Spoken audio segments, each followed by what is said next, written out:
Hey everybody, a little bit of technical difficulty getting started there, and as always, my best material had just went to dead air. But we're live. CR Sports Bar, Mark Weaver in the booth with Mr. John Condra producing.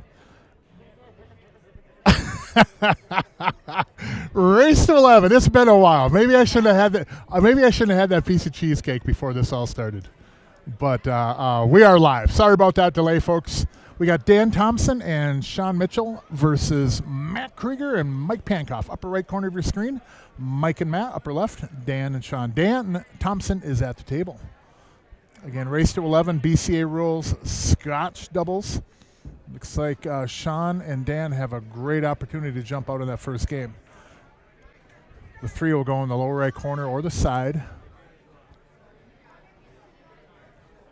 Throw a little bit of touch outside on this, maybe just kill that ball off there. Oh, he went too much and then missed it. Oh, not a real envious first shot though of the tournament for Matt Krieger, but it's almost like putting your feet in the water and testing whether it's cold or not. You just got to jump right in. Matt's got a heck of a good game. If those not really familiar with him, you're going to learn a lot about him tonight in this match, and if they were victorious in future matches, plays really good pool. And, of course, Mike Pankoff has a very storied resume. Before the match, went around and see if anybody wanted to do shout-outs, and Sean wanted to, but the things he wanted me to say would have probably got some FCC fines and me possibly hauled out of here in handcuffs. So we're not going that route. And the only one that really had a shout-out was Mike Pankoff to his mom, Moo. They call her. Thank you for tuning in, Moo. And certainly thanks for showing Mike support by watching the stream tonight. We appreciate it. Anyone that's new to the stream, this is race to 11 BCA rules, Scotch doubles, and BCA rules. One main difference is that on the break, if you scratch or foul or cue ball goes off the table, you get ball in hand with a cue ball anywhere on the table. You can shoot anything except that you can't lead with the 8 into another ball. It's different than some leagues and systems where you have to put it in the kitchen. So Mike could be on the 13 here, probably stop and maybe just set up on the 9 in the side. Went forward a little bit. That's all right. They're going to have to get somewhere up table on that 11 to take it down there in the lower left corner. It's off the rail, so it's not really a bad ball. But it's, again, one of those things, if anyone that's tuned in on the stream, I'm a huge proponent of, trying to address the trouble ball. Is he going to try to play a safety here? Or is he playing the 11? Oh, very good idea. Very nice. Very nice. Man, that was good safety, Matt. Well done. Well done. Was not sure what you're doing right there, but I learn as much on watching these streams and commentating here as often as anybody else, that's tuning in and listening to me jibber jabber for a few hours. But man, that was good. That was a really good strategy. The 3 does not have a pocket, I don't think. I don't think it cross banks into the corner. It might. Yeah, it did have a path, but not an easy ball. Now Mike is kind of left in a really tough spot. So yeah, we did have a little hiccup with technical difficulties here. The 56K modem wasn't dialing up, so we cleared the phone lines and got that thing dialed up, and we're rolling now. So good safety by Mike. Wow. I've played Mike in one of these matches before in the doubles matches and came out in the short end. Plays phenomenal. Plays really good one pocket too. Those of you that are fans of that game anyways. But man, Sean right now is probably thinking, if I'm playing this match right now and I'm Sean, I'm thinking all I had to do is roll in that 7 ball. Don't we all feel that? I mean, we all go through it, don't we? It happens to us. But got a lot of pool ahead of us here. So again, race to 11 BCA rules. This is Mark Weaver in the booth. It's been a while since I've been in the booth. It's good to be back. There's been a lot of tournament action for the pool players in the Twin Cities and in this region and stuff. And CRs have been pumping out a lot of tournaments. They got their Friday night coming up at 7 o'clock, the weekly. They had a very successful, once again, Break for Vets campaign tournament last weekend. One of their major draws major interest from people, and rightfully so. Pretty special.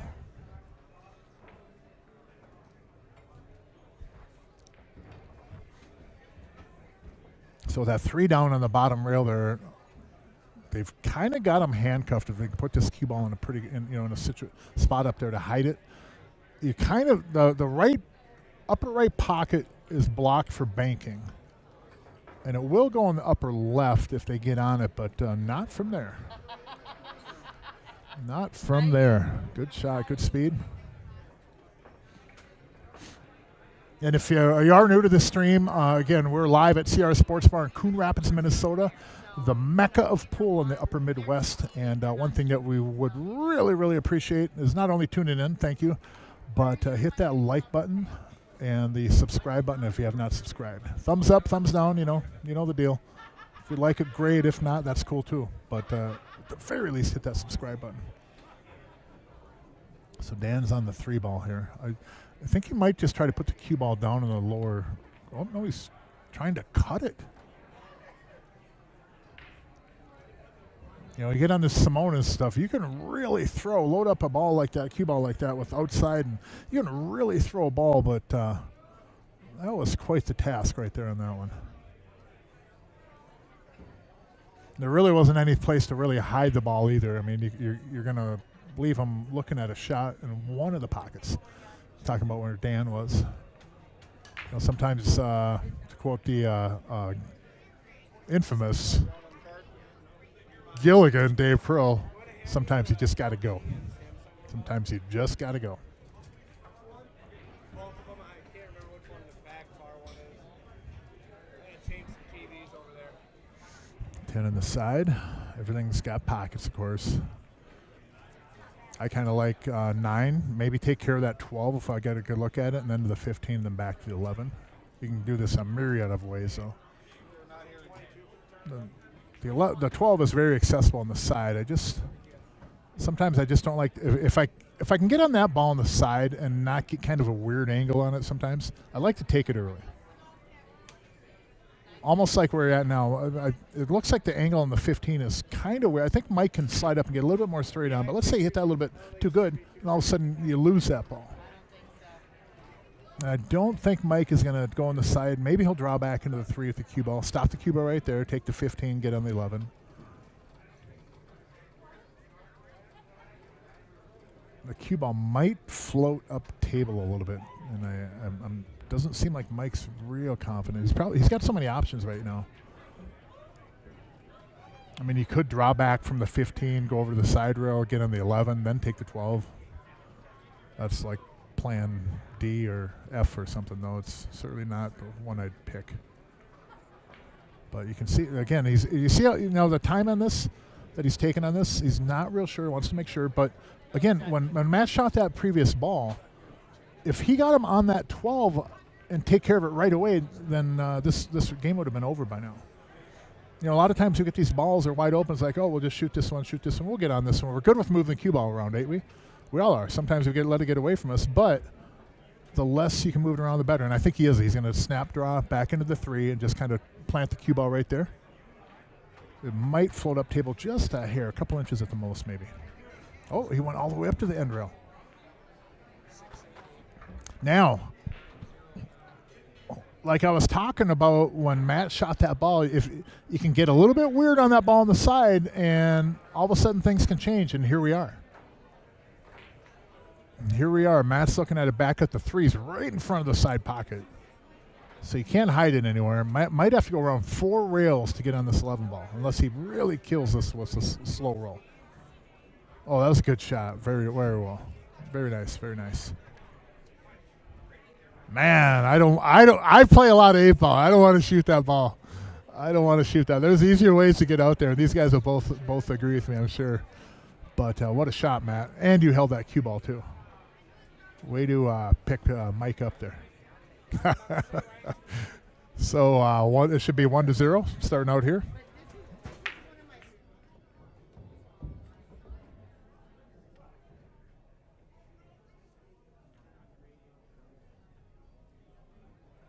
Like this one?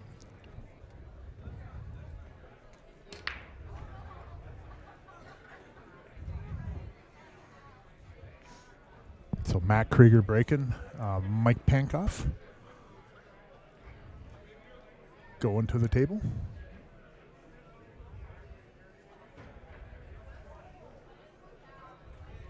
So it is 1-0. That 0 is hiding up there on the scoreboard right now. But it is 1-0. There was 0 score. There isn't even a 0 up there. That's how much of a 0 they have for Dan and Sean right now.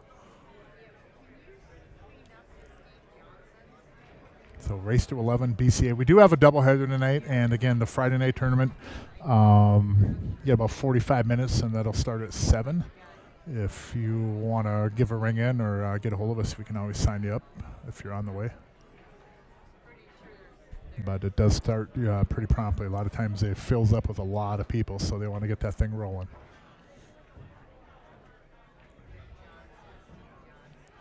Mike Pankoff.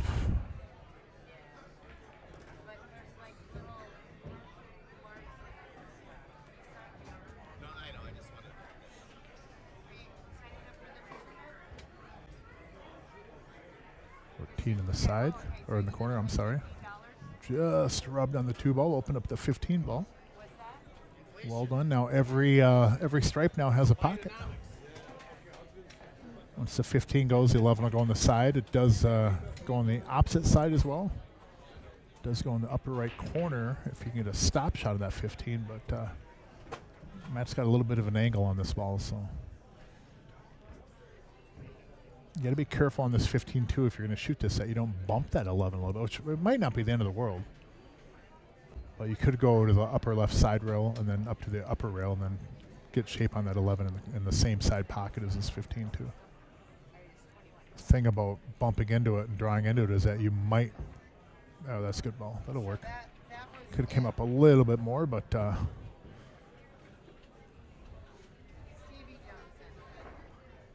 so what can happen, what I was mentioning is that if you draw back into that, you're more than likely to get it in the corner up there. But let's say you catch the edge of it and then it gets covered up where the 1 blocks that pocket, then all of a sudden you might not have a shot except for that 9-13 combo. So just be aware and check out all the options. You know, a lot of times we look at a path or we have our pattern set and it's just laying there before us, but every now and then you might look at something and go, oh, wait a minute, if I do this, I could get in trouble. So there's nothing wrong with being methodical and covering all the bases. Just to see what might happen, what could go awry.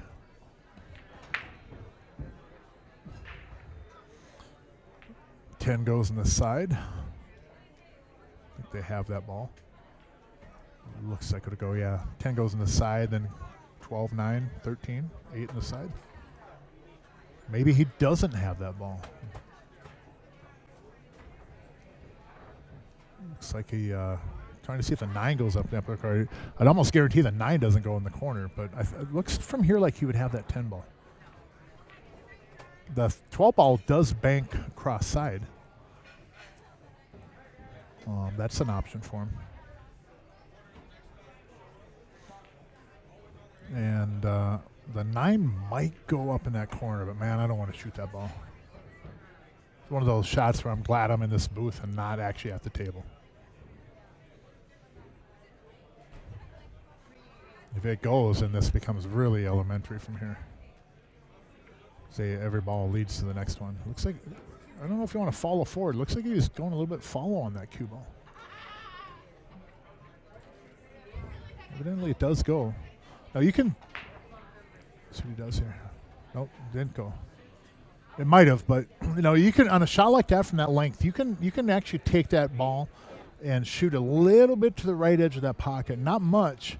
And with some right English on the cue ball, excuse me, with the right English on the cue ball, you can curve that object ball a little bit. It's not easy to do, and it's not ideal, but definitely works. You kind of, at least when I shoot those, I kind of have to have the full cue ball to do it, to feel comfortable doing it. And now Dan and Sean here can pick up this game and kind of steal it in a way. And then they'll get rid of that ghost 0 up there on the scoreboard too. So I've tried to enter the number in there of 0, but it just won't do it. So. Oh, there we go. There we go. I'm so excited by the simplest things. I am here for my voice, not for my technical expertise. So.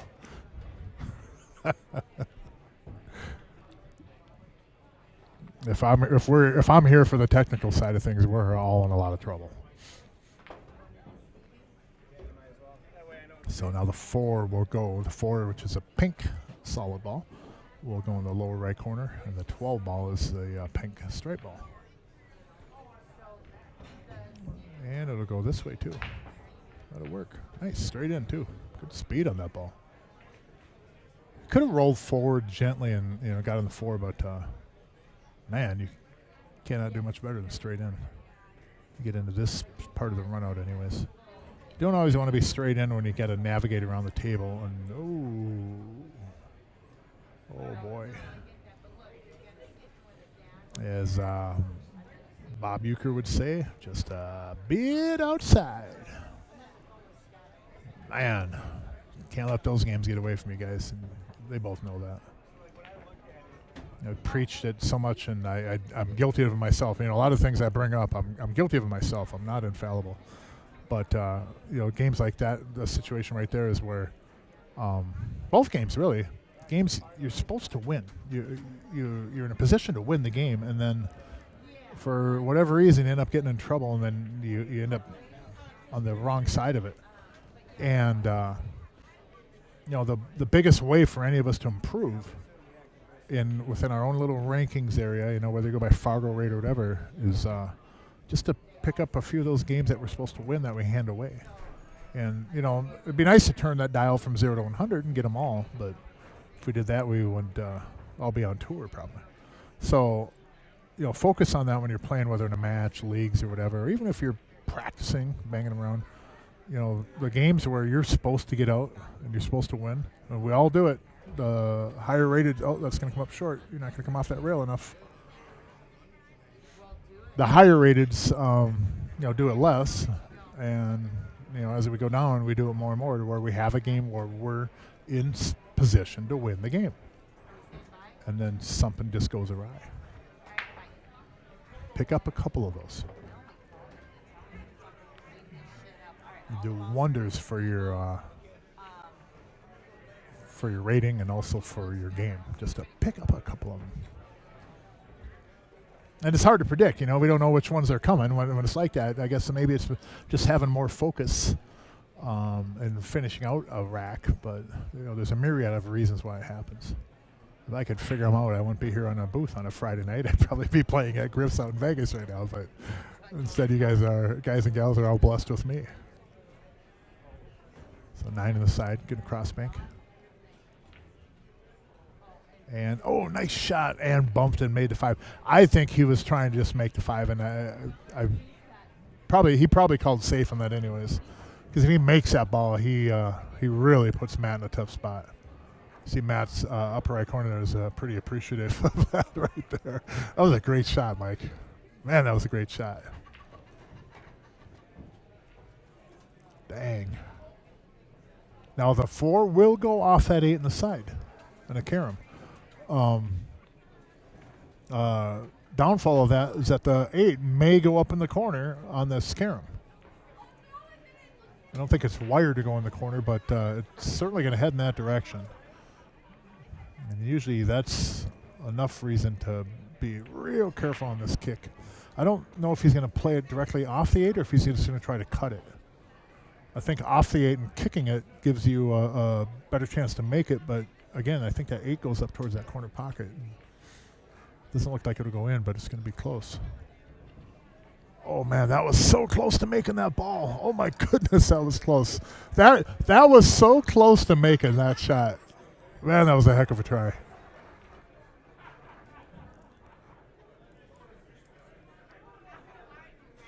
So again, thanks everybody for tuning in. I know it's a beautiful day up here in Minnesota. Everyone else from around the country, around the world, perhaps, our international audience, thanks for tuning in. But what a wonderful day out there. It's going to be a banner day tomorrow, and it looks like the next week is too. So spring has definitely sprung after that little blizzard we had, that tsunami, just a few days ago. But thanks for tuning in, everybody. We do have a doubleheader tonight, so there's a lot of pool ahead of us.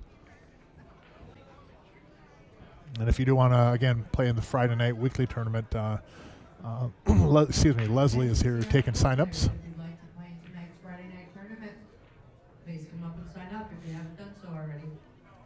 And we're underway here. Race to 11, $700 entry. CR Sports Bar in Coon Rapids, Minnesota.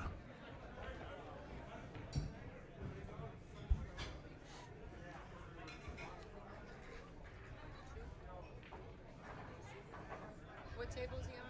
Bring the cue ball right up to the right side of the spot there and get on the 8-ball. Cue ball trap right, through the spot. Beautiful. Look at that shot. Great speed, great path. Took the scratch out of play. Man, get that ball good, Mike. And they'll get started out with a 2-0 lead. A lot of those sponsors have been with the streams for a long time, and it's great to see that continued support.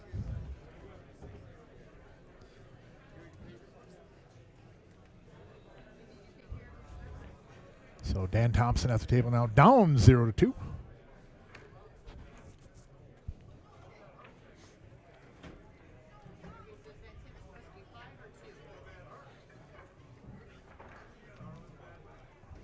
I really like these solids too. Stripes wasn't really bad either, but solids sitting really good. The 6 will go in the lower left corner. It does go in the right side and upper right corner too, if they get that. If they get kind of out of line and can't get back to it. I kind of like doing the 3, then to the 5 maybe, but the 5 puts you on the 6, but the 6 going up to the 1 and the 4 is going to be a little bit tough. Here's a shot I like. I like taking the 3 right now, and maybe even stop shot. Okay, there you go. Get a little bit of angle on the 4. Throw that ball in. Take the 1 in the right side pocket. You could have went all the way up to the end rail maybe, and then got on the 1 on the side too, but I think that cue ball is also in a good spot for the 5 to get him on the 6. But I don't like going from the 6 to the 4 or the 1 or the 7 for any one of those balls. I'd like to come back for that. And in fact, it'd be nice to be able to come back and have that your ball to get you on the 8 ball. I think Sean was trying to get him on that 4 though, and now Dan is going to get him on the 6. 6 goes in the right corner too, lower right corner. This should work out though, because you can bring the cue ball down to the bottom rail, come up off the rail, take the 5 in the side, and rolling forward will get you on the 4 again. You might draw over to the side rail though, come across. Yeah. Oh, he missed it though. Uh-oh. Right here, $21 and an Uh-oh. And Mike Pankoff back to the table. Upper right corner of your screen, Matt Krieger.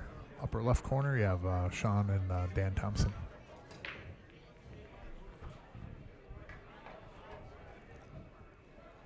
The ball they'll have to deal with is the 15. Now, Mike could take the 10 off the rail, off the 6. But if that ball does not go, you sell. I like coming back to that because you could get on the 10, taking the lower left, and then bump that 15, or even get on it too. But I don't mind this shot either, going the 10 off the rail. Here's the thing, and I'll admit this, I don't practice these shots enough, and they come up so often. I think I might have mentioned this in the last tournament, Scotch tournament, about these balls that there's a way when you hit this, draw, follow, inside, outside English, depending on where, which way you're going with the ball, it'll run the ball off the rail, and sometimes it'll stop the ball. And we've all kind of done that. Well, we'll just go off the rail and off that ball, and then it like plants right there, almost like a kick and stick. But it's a simple thing to just spend some time practicing this, and I still have not. And it comes up so often in 8-ball, shooting a ball off the rail, off a ball, getting it so it runs towards the pocket. That's a good shot. Nice speed, too. Now, the 14 will go, but you're going to end up having to take the 9. Or you're going to have to bump the 9 a little bit and then have the 9 come back down in the lower left corner or take the 11. Unless Matt decides to run the cue ball into these balls and rearrange them a little bit. Keep in mind they got the 15 ball down here to navigate to as well.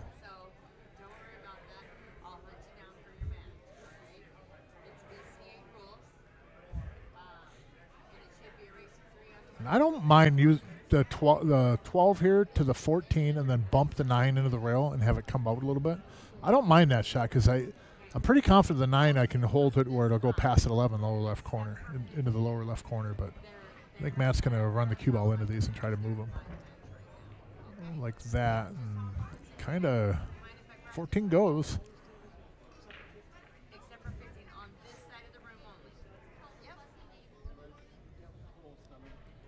14 goes. Now, you can take it now.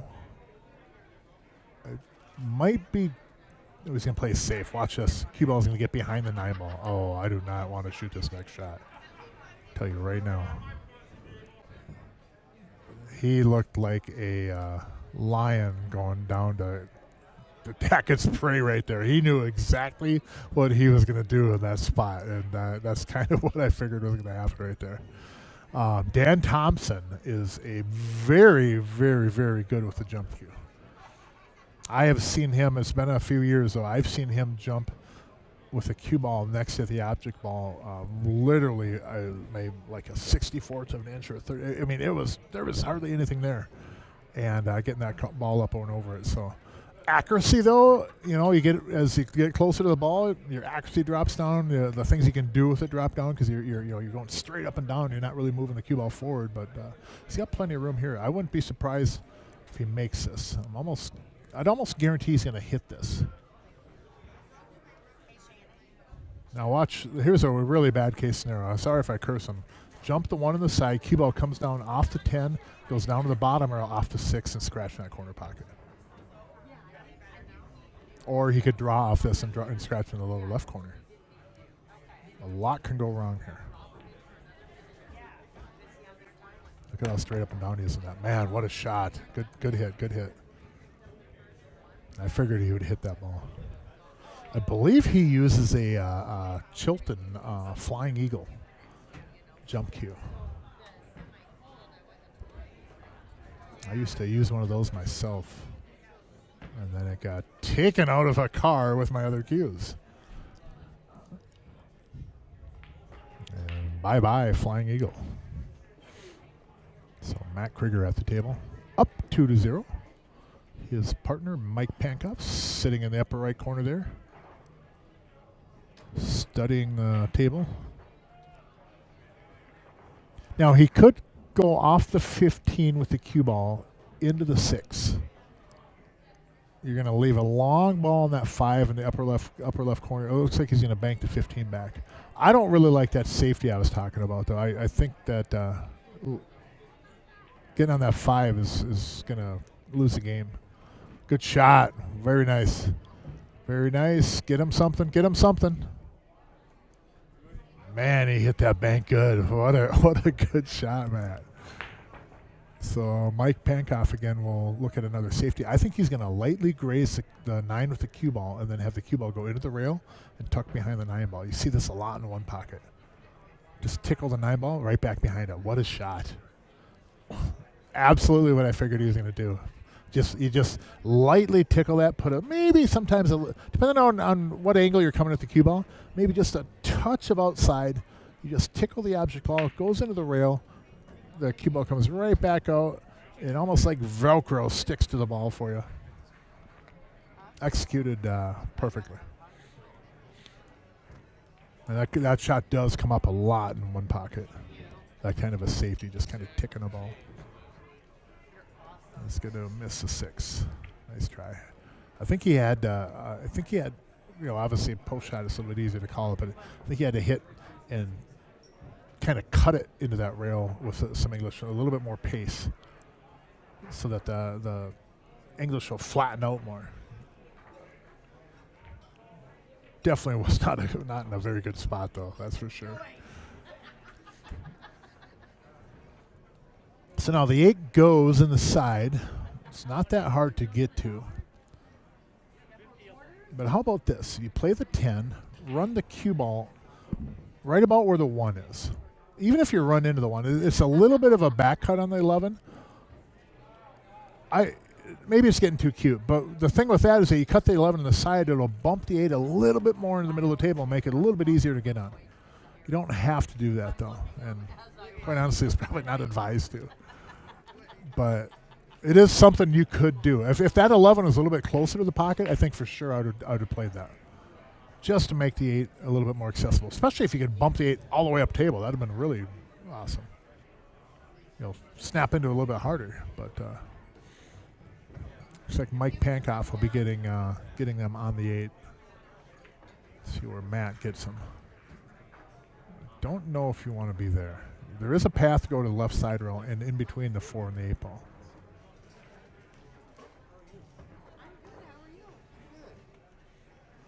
I kind of like getting on the 14 where I can go to the upper right side rail, and then come to the middle of the table. And I might have a little bit of a back cut on the 8, but the thing about going this route is that, this will work good. This will work.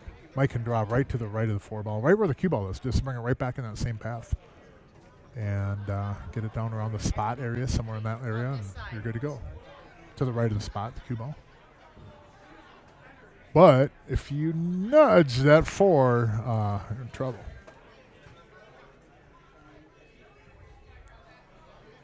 Yep, try and pull it straight back.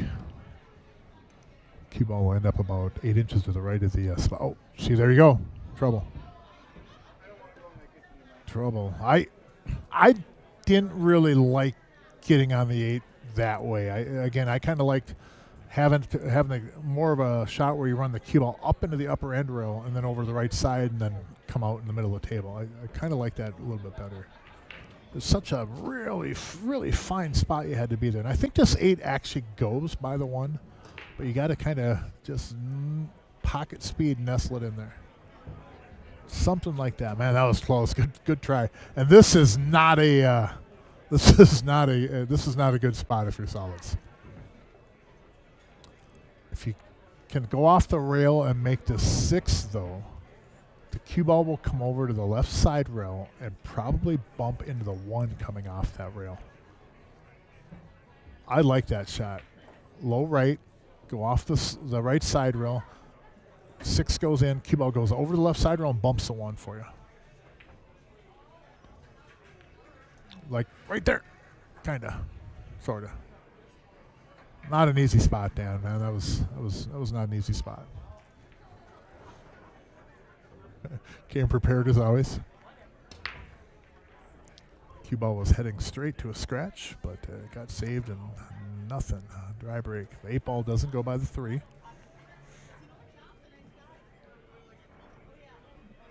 If that 5 goes, if he can get that 5, I think the 5 goes by that in the upper right corner. That's not a bad starting shot because I think you can draw back and then the 3 goes from there. Yeah, the 3 goes from there. If you can take that 5, and even if you got to nudge back into the 2 just a little bit, which I don't mind. If you got to bump the 2 just even an inch or 2 down, because then you could open up to go to the either side pocket. And from there, I think that 3 goes. But I'm glad I'm not shooting it. Pretty sure it goes on. Otherwise, there's really kind of it's a tough way to get on that 3 ball and move that.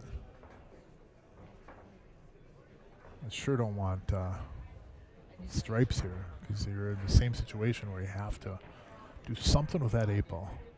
15 is nestled up there by the 5. The 2 went. It's a good starting ball. Very nice. 6 goes by the 4 in the upper corner if you need to go up there.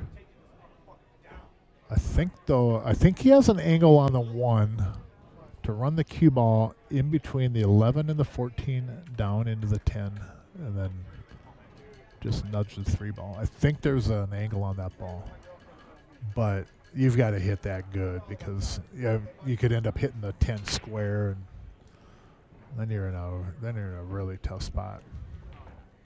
It's too bad that 14 wasn't over just like an inch or so because you could take the 6 and then run the 14 into the 3/8 for it. And that'll spread it for you too.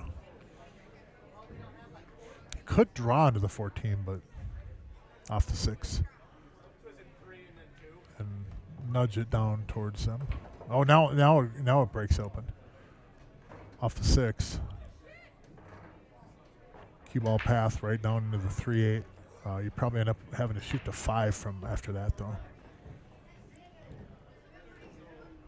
Yeah, there's a direct line from that 6 to run the cue ball right down into the 3/8. Again, worst case scenario, you're probably going to end up with having to do the 5, but that 1, which does go on the left side and upper right corner.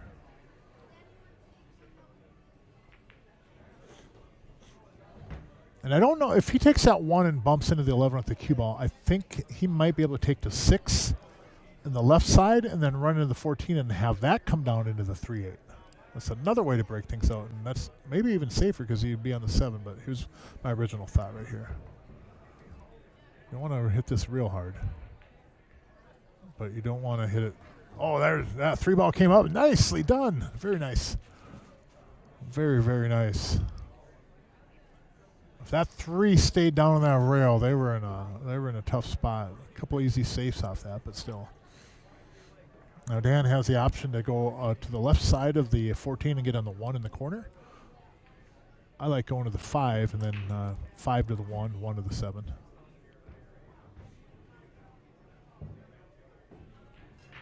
You could even go off the left side rail on your screen and go up table and take the 1 on the right side, but that's kind of dicey. And now they're going to have to do, which isn't a big deal. I'd go to the 7, 5, 1, 8. Just take the 7, get about almost straight in on the 5, roll forward, get up right there, yeah, right in that area there. Take the 1, just draw back, take the 8 in the corner. A much needed game right now. Down 0-3.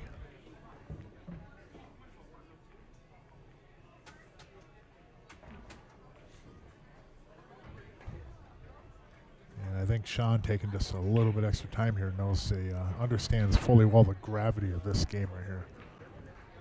It's another game that they should be able to win. First 2 games were that way too. But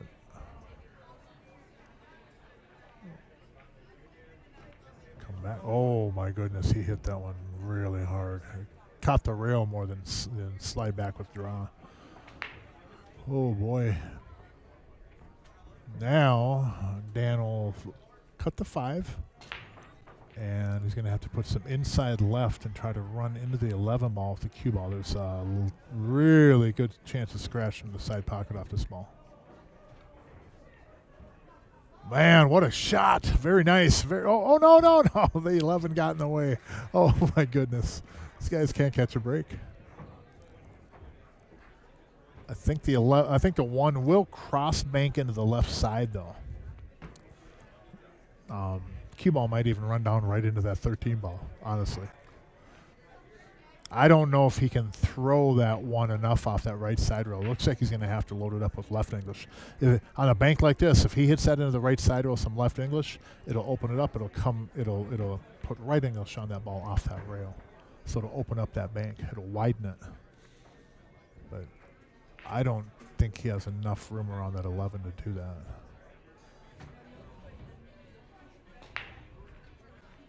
No, just going to try to play safe. The problem with playing the safeties there is that you're up in a spot now where Mike Pankoff is going to put Dan Thompson in jail. I from having played him in one pocket in 8-ball, I fear Mike's safeties. I absolutely fear them. Oh, Dan, I just was pumping up your jumping skills. Here we go. This one's about. Yeah, there we go. Here we go, folks. This is what I was talking about right here. This isn't as tight as I was mentioning, but this is a lot closer than the last ball. He's got plenty of room on this one to get by it too. Yeah, he's got plenty of room to get up over this. I don't, not for me, but he's gonna pop it up over one, and there's a big pocket with that 11 ball there. It's a big pocket. There it is. Man, what a shot! What a shot! Oh, what a shot! Now he's gonna have to bank this ball on the upper right corner, but. Oh, was it a foul? He didn't call it? What just happened here? Did he not call that ball? Don, did he not call that ball? Oh, it was a foul. He must have hit the stripe, huh? Oh, man, I'd give it to him. I'd give it to him on this. I'd say, you know what, that was close enough. It's not horseshoes, but you know what? I'll give you that one. Man, oh man, Dan Thompson hit that ball pretty good, but he just had to graze that stripe going up over it. Man, that was a good try. And Sean Mitchell is kicking once again. There is a two-railer here. Little Joe. Where do we go? Little Joe would be able to tell you right. Oh, look at this ball. Man, good try. What a try, Sean. Holy cow, what a try. That was so close.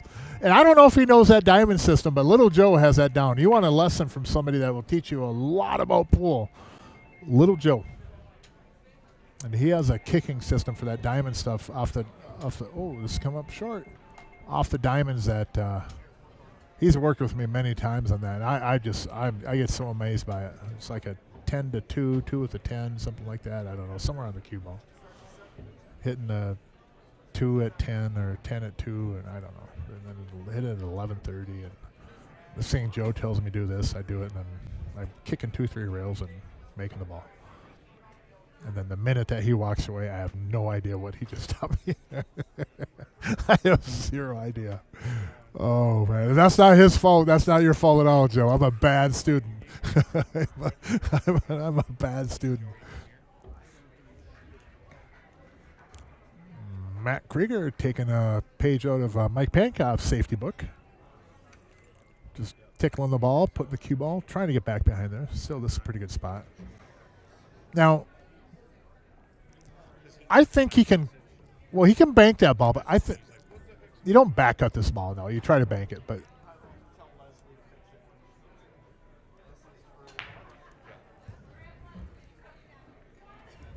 this is makeable. Oh, good try. Good try. I think it actually was, you could back cut that ball, but you have to fire that thing like 120 miles an hour and just catch you outside that ball. Not advisable to put your pool career on making those kind of shots. So it'll be a short career. You'll probably end up taking up darts or something else and saving yourself a lot of time and money. So maybe that is the thing to do. The only thing they have to really navigate here now in this rack is that the 12, 9, and the 15 up there. You're going to want to get kind of an angle where he's at right now, but not from down here. Say shoot the 12, bump the 9 up the rail, and get on the 15. It really is, though. He's sitting in a really good spot for it right now. It's just it's about 3 feet further away than I would want to shoot it. If you want to be daring, you could take the 13 and run into him too, but let's not get carried away.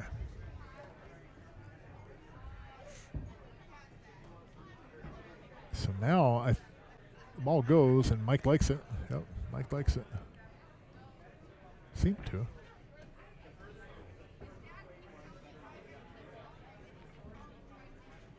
I could see how he comes out here, but I kind of thinking it would be a little bit easier with a little bit of an angle on that ball to bump into the 9, but I think Mike's going to snap this one in and draw back down table.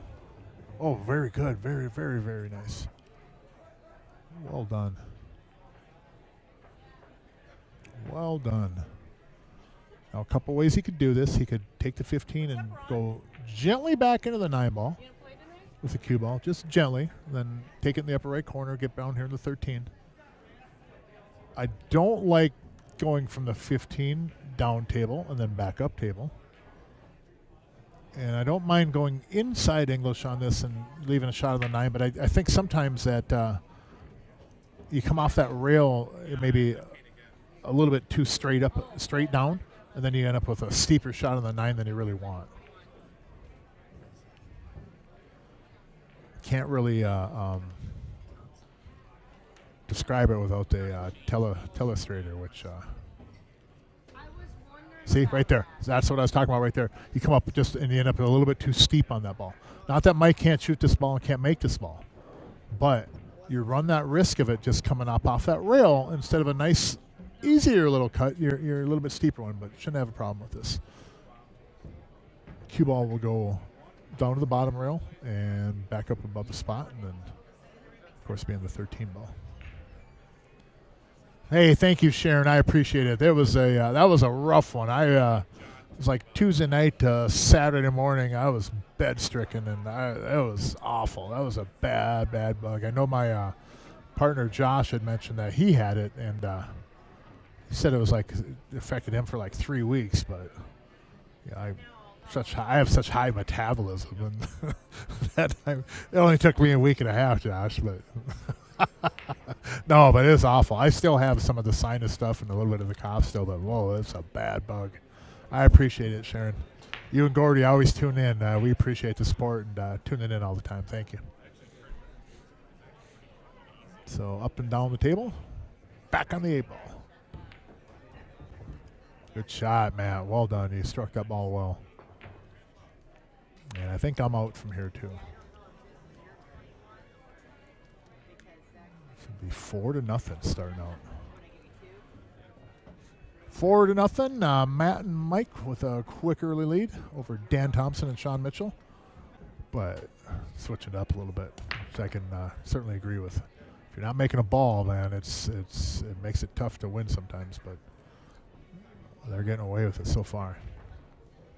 And Sean and Dan here have had their chances in 3 of the 4 games to where they should have probably gotten out.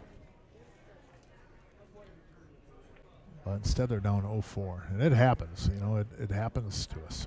We got those games where we should have the game and something happens, you know. Something goes awry. But how you respond from that is, you know, I could spend hours talking about that. And that's not going to move the 9, but not a bad spot. Now Dan could take the 10 and try to move the 9 off the 10 ball here with the cue ball. Low right.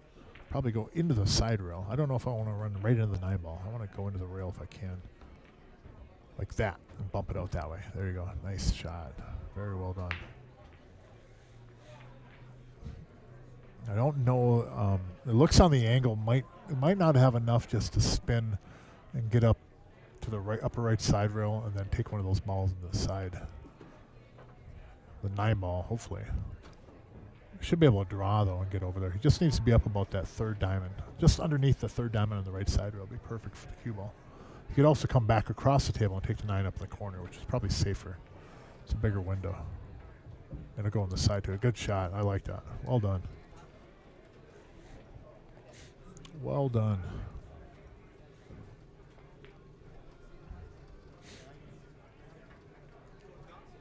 So we've been here before a few times. Got to close the deal. I think there's a book about deal and the art of a deal or something like that. I don't know if that comes into play on this, but I'm pulling for these guys. They had a few games. I know how it feels. We all do, don't we? I mean, let's be honest. We know how it is when we have a few games that we're supposed to win, and all of a sudden we're down a few, you know, and it's not always. Well, it's not. I wouldn't say it's not always. It's always not a good feeling, right? It's not always. It always doesn't feel good. But that's part of pool. And, you know, you play enough games and, you know, eventually your opponents will do that for you and pay you back. But sometimes the race gets away from you where that payback doesn't come back right away, you know. And that's where a lot of times, you know, you call grinding it out or whatever. You just got to make it happen. You got to figure a way to get out. And they did it on this one. Well done. Very, very good. Just draw back a little bit on the 12. Even if you got a back cut, no big deal. But he can cheat this pocket. Should be almost straight in. Oh, he went down to the bottom row. Watch out. Okay, that'll work. He has a little bit more of a back cut, but not a problem. Watch the cue ball off the 6 in the upper right corner. Shouldn't happen, but... Oh, shouldn't happen, but it almost did. Got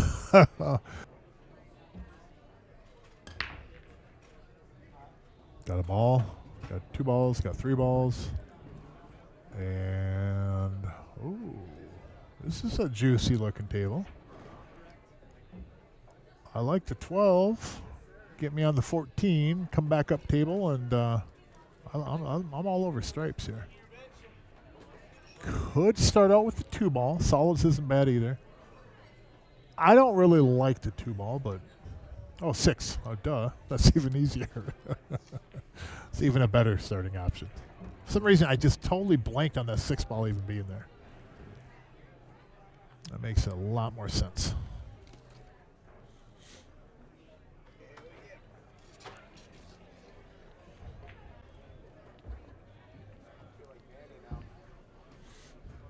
Yeah, it looks like these two are getting a little bit of a rhythm going. It kind of helps when you have a nice break like that and a table that's just kind of wide open for you too. Nothing better than you're down. Nothing better. You're down a few games. You've handed a couple away to your opponent. You pick up a game and then you have just a great break and just a layout that is screaming at you just to run it out.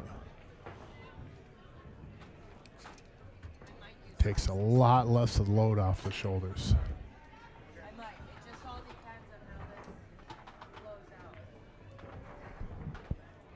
So the only transition that'll be a little bit possibly dicey is a 1 to the 7. You don't want to get underneath the 7. There's not a huge window to be above it.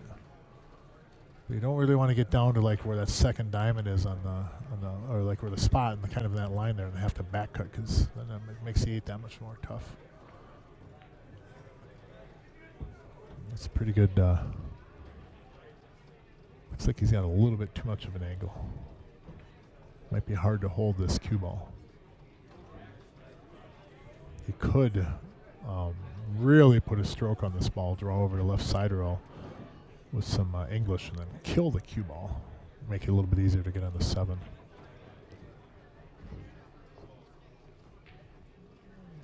Looks like he's going to float the cue ball down. I don't like that at all. Even before he shot that, yeah, I don't like that ball.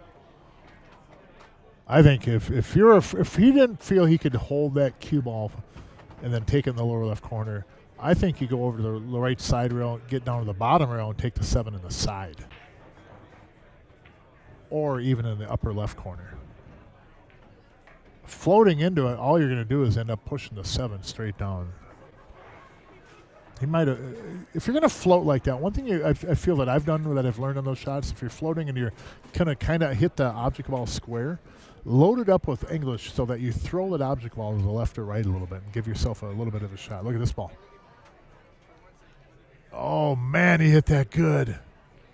Hit that good, and he caused a problem now for the for stripes here with that block pocket. But here's how you get out of this. You take the 10 ball, shoot it, get the cue ball up about a diamond off that upper rail so you can roll into the 11 with the cue ball and then make the 7. 12 ball covers up the 8 ball. And you've got him. You could do. I don't know if I like this though, because if you get down on this bottom rail, you can jump off that side rail. And that 7 is easy to pocket.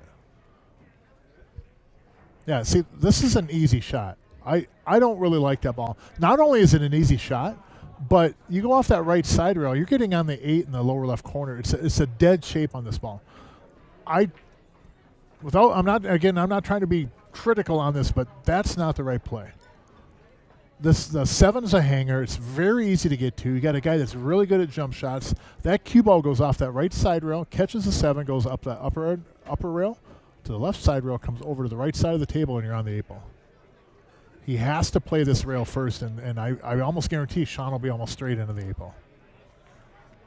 I think he's going a little bit steep on this, though. Doesn't have to jump that up and down. He can go a little bit less of an angle, but we'll see. Oh, he missed a jump shot. That literally, I would have lost a kidney right there betting that Dan was going to make that ball. Unbelievable. One of the better jump shot players that I've seen that can jump with jump the ball. That, I think if Dan does choose to rewatch this, I think that shot will haunt him for a while. It's going to haunt me for a while. That was not a difficult spot at all. That was not a difficult spot. That, you know what, if you play pool and you have a jump cue, you need to be able to make that one. If you're not making that one, you might as well not even try to jump. I'm not saying Dan. Dan's a hell of a jump shot.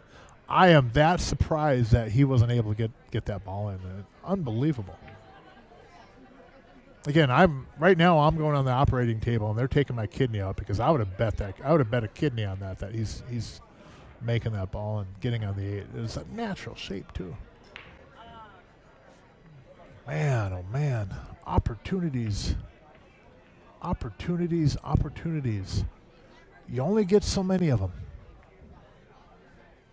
And if someone's giving you an opportunity to say, nah, I don't know, here, you take it back. It usually doesn't end up too well.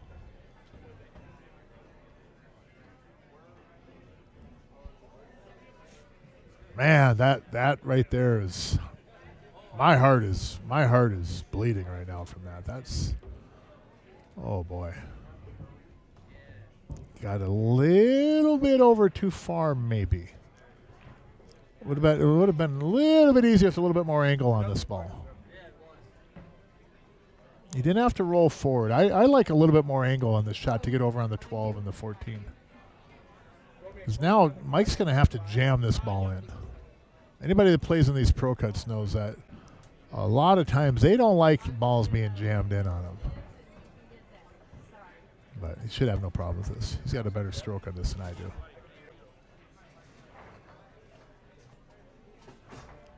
So a little bit center ball maybe. If you go with left, you're going to come back, of course, but to get on a flatter angle to get that cue ball to come off that rail more, you got to go a little bit more into the center of the cue ball. You know, we always throw it with some outside. Yeah, it makes it easier, cozies the ball in, etc.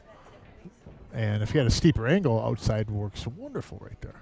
But if you have a little bit flatter angle and you have to get back across the table, you have to hit it with center ball, a little bit more center ball, even maybe some inside. And they jam that ball. You punch it in there hard. That cue ball should spring right off that rail. So now I think he's actually a little bit more to the center of the cue ball this time. Looked like he was outside more last time. Maybe I'm just trying to get us to look at it that way. There he goes. Good shot. Got to get over more. That'll work. That'll work. I like this shot right here to load it up with a lot of left. I aim almost to the point on the bottom rail there, and then I let the English throw that ball into the pocket, and then that holds the cue ball more for me. And also with a lot of English, you don't have to have the cue ball coming down the table harder, if that makes sense. The English will actually propel the object ball for you. So you can take a little bit off the cue ball, actually, if that makes any sense. Load it up with outside, it'll kill that ball for you. You don't have to hit it hard. English will get the ball to the hole for you. See, now he's not throwing it. This cue ball is going to come up off the rail a little bit more. Oh, he went up and down. Ron St. Oh, Pierre, boy. Oakley Reyes, table 14. Hal Herr, Don Redepenning, table 21. Leon Bang, Joe Petrick, table 20. Yeah, I feel you, Mike. Schmidt, John Domagal, table 19. You're Pierre going to run Edwards, into that 8 ball. He wants to bump Joe it up the Petrick, table, 13. Stevie up to the Johnson, end rail, so it Jack comes back Bell, off and he has it table 18. pocketable. Jeff Austin, Dave Duval, table 17. He could catch the outside of the 8 from our view. Table 8 12. goes to the upper left side row and ends up more in the middle of the end rail up table.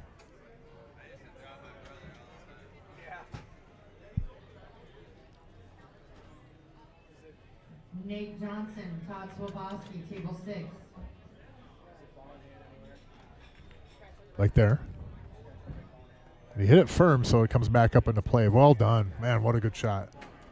What a good shot. If he hits that softer, you see how that ball goes to the side rail, then it ends up, maybe a diamond out, was it, or so? It makes it a little bit tougher if the cue ball doesn't get over there. But, man, he hit that good. Well done. Very, very well done. And these guys are going to jump up to a 5-1 lead. He just didn't hit the ball very well. And sometimes there's actual bad rolls. Like that break right there in scratching, that's not a bad roll. That's a Mark Weaver break. And no, I did not work with Matt on his break, but that's what I do on the head ball. I do that right there. I can replicate that on a consistent basis. But that is not a bad roll. That's just a bad break. Here's the ball, though.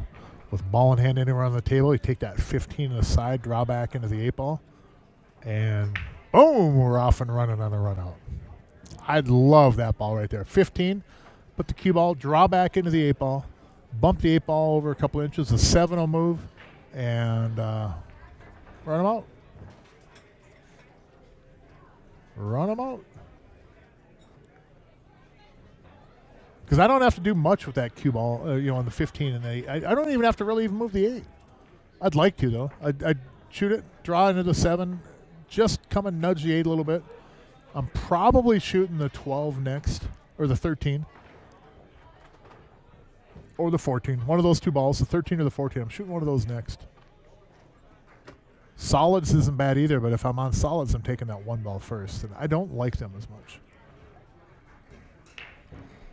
15 though on the side. Put the cue ball and just shoot it in, draw back off that 7, bump into the 8 with the cue ball, and off and running. So my partner Josh Wallstrom came to play in the Friday night tournament. And looks like Sean's taking solids. 1 ball. The 1 ball. The 1 ball. Uh-oh. He definitely has a plan for the 1 ball, but now what do you do? 3 goes. Man, they almost got in major trouble right there. With ball in hand, almost got in major trouble. I feel you, bro. We see a lot of times in these Scotch tournaments, too, people have similar styles of play, but they go on patterns different, and Dan missed that one by about a ball. Got him on the 2, though. Oh, Mike, what are you going to do to these guys for a safety? I don't think you have to do one yet, though. Oh, yeah, he's looking. Now Mike is looking for where can I put them in jail at? So there is a safety coming up. Oh, that's funny. I think he's looking at a safety. I think he was looking to draw the cue ball and put it up in that corner over there. So take away the 3 ball, take away the 2.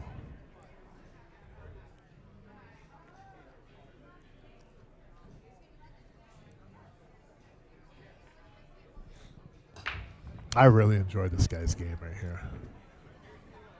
1 pocket and very good. That's what he was doing, but I think he left a 2 in the side on the back cut, but not an easy shot. But I really, really, really like Mike's game. His tempo is strategies, thought process. It's Your bonus to score. tough to beat him in a one-on-one matches. And his one pocket game is, I can't even begin to talk about it. Good shot. Well done. Well done. Now, if you remember a handful of innings ago, or a handful of shots ago, I mentioned that with ball in hand, if I was going to take solids, I'd probably started with a 1 ball. And now it's up there by the 11, up by the 9. Dan's going to have to elevate and do something with his cue ball. He has a good chance to run into the 11 ball and get on the 1. But he's got to hit it harder. Yeah. They still got an opportunity, though. 5 goes, come back, and 1 will bank in the side. Once you get those balls out of the way.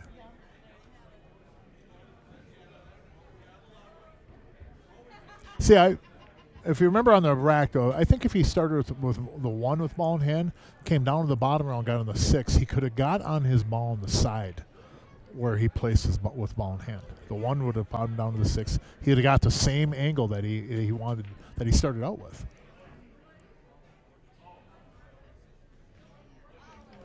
And ooh, what are we doing here now?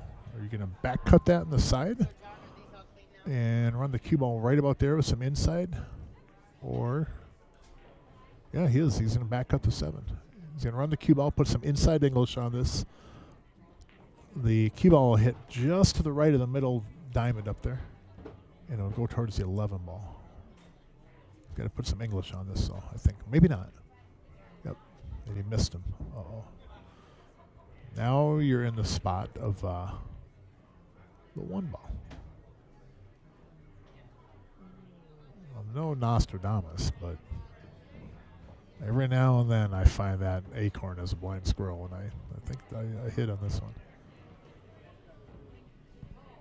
Definitely not infallible, though, but I did predict this. This would be the ball that would possibly cost them. It's makeable here. Here's what can really happen to go bad, though. He can kick, make the 1, cue ball runs to the 9, hides, and the cue ball gets tucked behind the 11 ball. I always come up with these just horrific, right there. See how the cue ball went behind the 11 ball? And I've always come up with these horrific results instead of just saying something positive. You know what I mean? Leslie's looking at me like I'm painting the very worst case scenarios. What if this happened? What if they shot that ball and the roof caved in on everybody here? Speaking of things caving in on you, light on number 11 a number of years ago almost took this guy out, but I'm still here. Cat-like reflexes saved my life that day.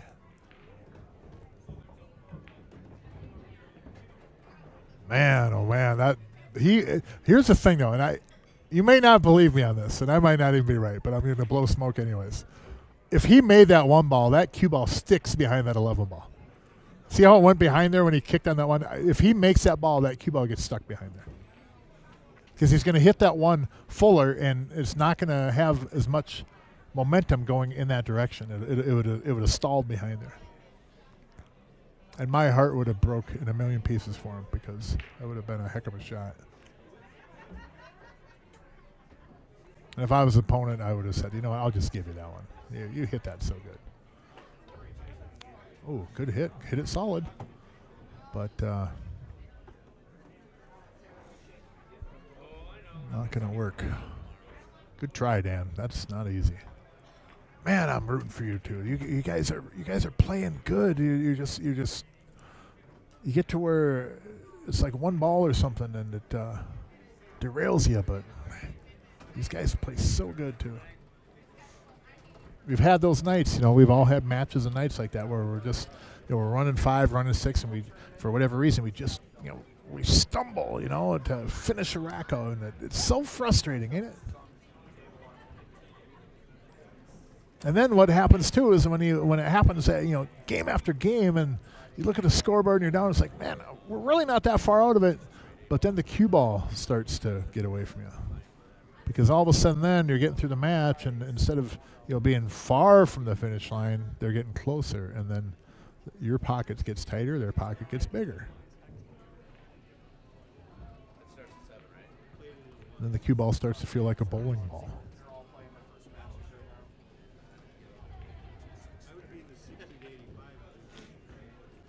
So again, thanks everybody for tuning in. We appreciate it. Make sure you hit the subscribe button if you have not, and thumbs up, thumbs down if you're enjoying it. And if you're not, that's cool too. We enjoy you. Having you here watching the stream. We're live at CR Sports Bar, upper right corner of your screen, Coon Rapids, Minnesota. The mecca of pool in the upper Midwest. Mike Pankoff at the table. Good stroke. Look how he stays down on the ball too when he shoots. Doesn't hop up. Not a lot of movement. Just consistent.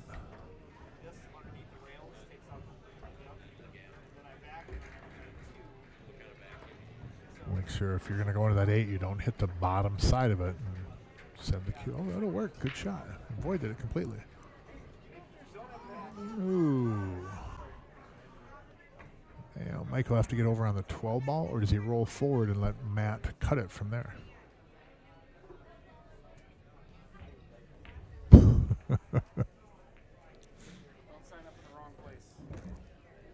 Yeah, I think Mike's going to just... Is he gonna? Oh, it looks like he's loading up to draw back further. Oh, good shot, good shot. So Matt will just have to cut this, run the cue ball back over to where his cue is resting on the rail, then back across. Now, there comes off that first rail, it's going to open up on him, and a chance of running back towards the right side pocket.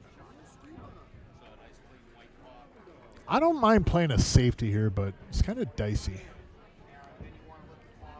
Probably double kiss off that 12 and then leave him a cut on the 8. So, oh, gotta go, gotta go. Nope, missed it. Missed it. And, I mentioned a few minutes ago that when you're handing games to your opponents, when you're supposed to get out, you have a few get away from you. Sometimes the match doesn't last long enough for them to come back to you. Well, there's one right there. The pool gods kept the receipt and charged Matt and Mike with a mishap. So 2-5, race to 11.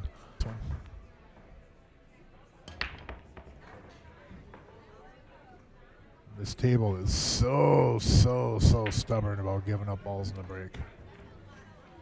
So stubborn. And Mike Pankoff at the table. Now this format too, went over this before, but in this Scotch format that we run here on these tournaments is that sometimes when you play Scotch, let's say I'm player A and I have my partner's player B, and then I shoot the 8 ball in, player B has to break. In this format though, you can pocket the 8 and then break the next game. You don't have to go in that rotation through the break or through after you make the 8 ball. I like that format better. And you'll see often a lot of these matches, those that have tuned in have seen it. We've talked about it before too, is that you get to where a lot of times you'll have the lower rated player break, so then the higher rated player can sometimes take that little bit more difficult first shot, and that'll often open up the table a lot more, solve problems right away. Sometimes that higher rated player too has a little bit more maybe experience on why to take a different ball to start out.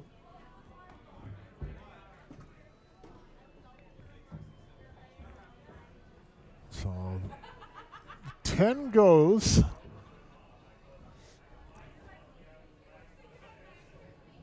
But the 14 don't.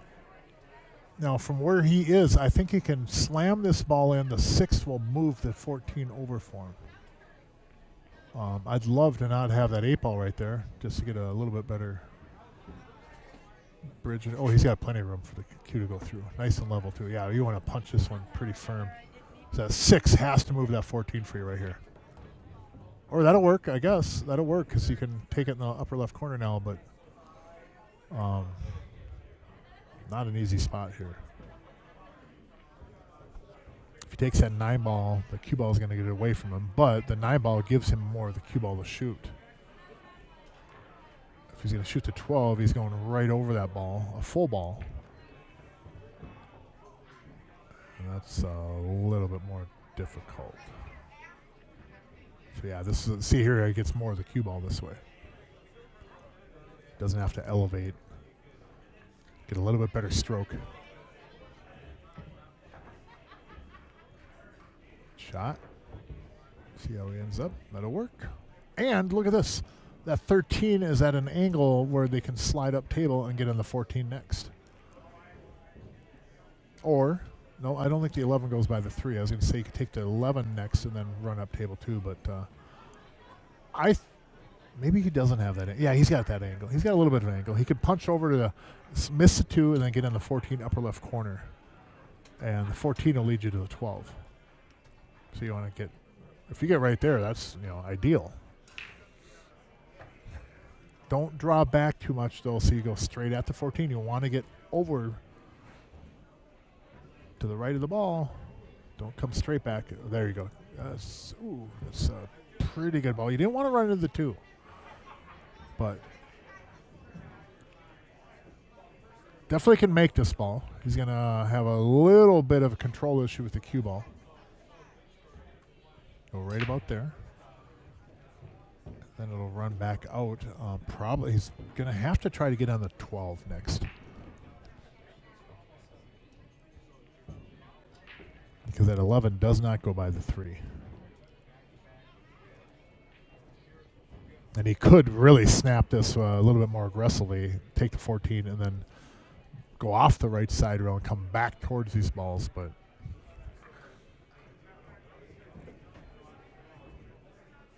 be easy to get on a line and not have a shot too.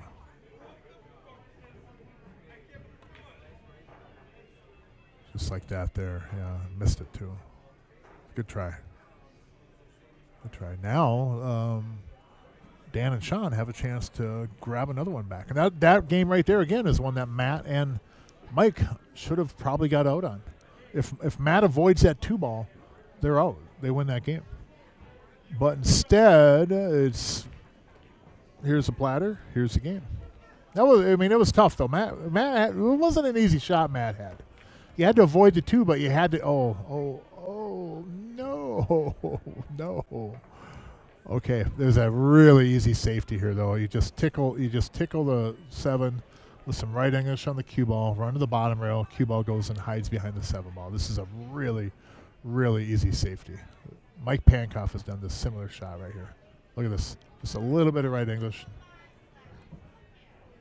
Tickle, bottom rail, hide behind the 7. Just like that.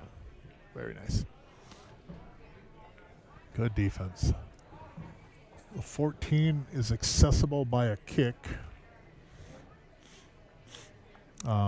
Position off this ball, though, will be a Hail Mary.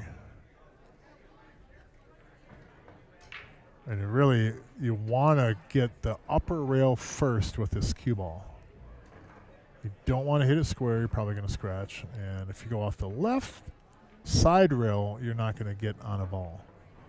So you kind of want to go about a ball in on the upper end rail. And then spin into that 14. That'll bring you down table. Oh. Got to go to Little Joe's kicking school. Little Joe's kicking school and learn the diamond system. Like a mad scientist with that, and he's spot on about it too. It's almost like sorcery. I mean, the system he had, it is phenomenal. I mean, it really is. Buy the video. There's videos here that have Joe explaining it too. Buy the videos, or it's phenomenal. Uh-oh. Oh, man, almost a little bit too much on that ball.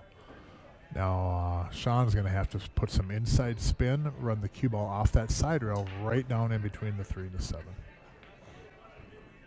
It's a lot of left English here. It's a pretty accessible spot with the cue ball. I don't want to go over there. I want to go right down to the left side of the 12, right in between the 3 and the 11. I probably go down there and then get on the right side of the 7 and hook myself. But he's going to go across the table. See, and that's why I didn't want to go that route, because you're going to run into the 12.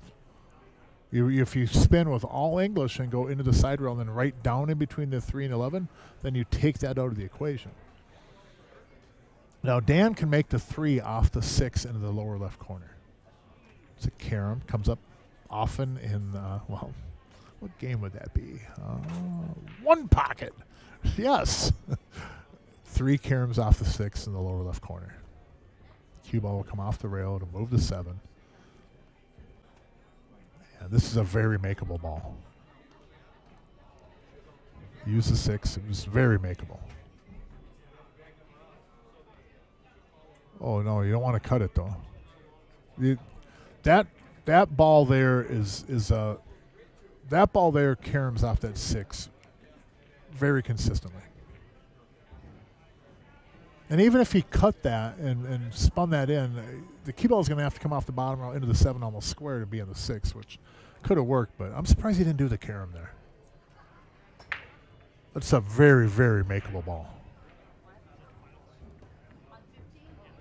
And that, you know, I don't work for the game one pocket, but I'll tell you, you play that game, you'll learn to make that ball. Mike came a little bit hard on that one. So Matt's got a little bit of work here to get back down onto the 12. I think he can go 3 rails with those, so and get Mike on the 12. Cue ball is going to be running around fierce, but the cue ball should come to the left of the 8 ball off that upper left rail if he goes 3 rails. Some outside English on this. The cue ball will hit about a diamond above the right side pocket. And outside spin, 1, 2, 3 rails.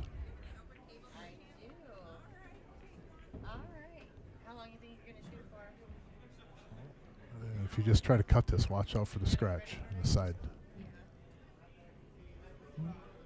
Man, oh, good shot. And he held the cue ball first. That's a really good shot. He has slow rolled a couple balls in there, then taught me a couple shots to approach him differently. That's good stuff right there.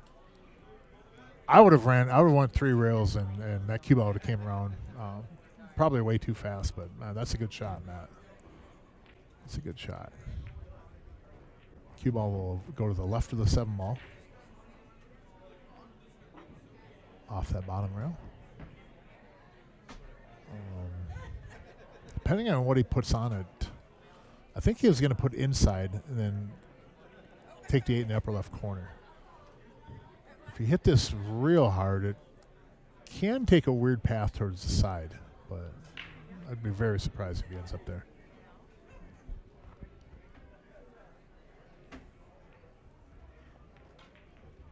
Yeah, 8 in the upper right corner. Look at that speed. Very nice.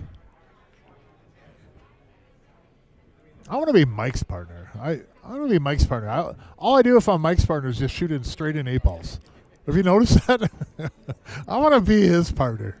I can handle these shots right here. I'm straight in every time I got to make the money ball. I want to be his partner. Life is good, huh, Matt?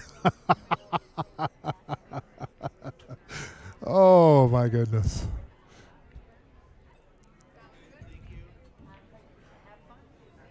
Oh. Did I just jinx him? Did I do that? I can't take a responsibility for that, can I? Again, a game that should have been won.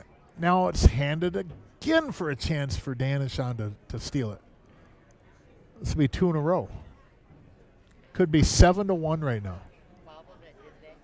Yeah, he rattled the 8 ball. Yep. It's like almost straight in on that 8 ball. And yeah, they're stealing this game. Good for them, and not so good for the other team. But you know what? You guys had a couple handed to you already too, so maybe it's balancing out. But man, oh man. People need to consider that you're handing games. Gotta try harder. You're handing games away.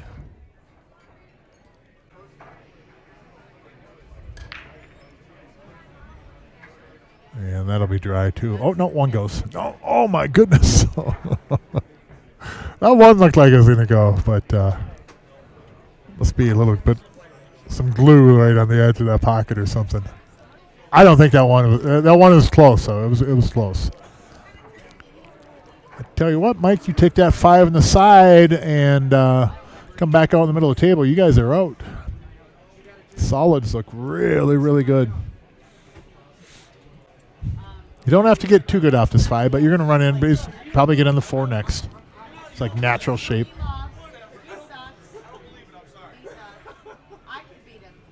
Oh, that'll work too. 3 ball, maybe 1 ball. Pick your ball here. 1 or 3. I wouldn't shoot the 7, and I wouldn't shoot the 4. I don't really like the 3 from here either. I like the 1 and come back and get on the 2, because then I think I get a better angle on the 3 to get to the 7. The 3 gets you to the 7, but let's say that cue ball comes above the 13 and kind of nestles in that little area over there. I like the 1 here. Draw straight back, come back about maybe half a diamond. Get yourself maybe straight in on the 2.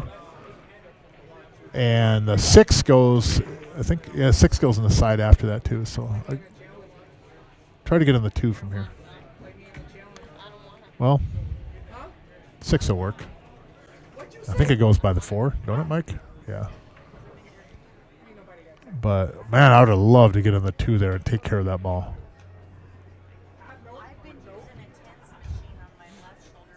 You don't have to go from the 6 to the 3, though. You go 6 to the 4. You go 6 to the 2. I don't shoot the 3 here, though, although there is a path to float the cue ball off that 15 and get straight into the 7. Back cut the 3, cue ball goes right into the side of the 15, floats all the way up to the end rail. That's not a bad play, really, but don't shoot that ball.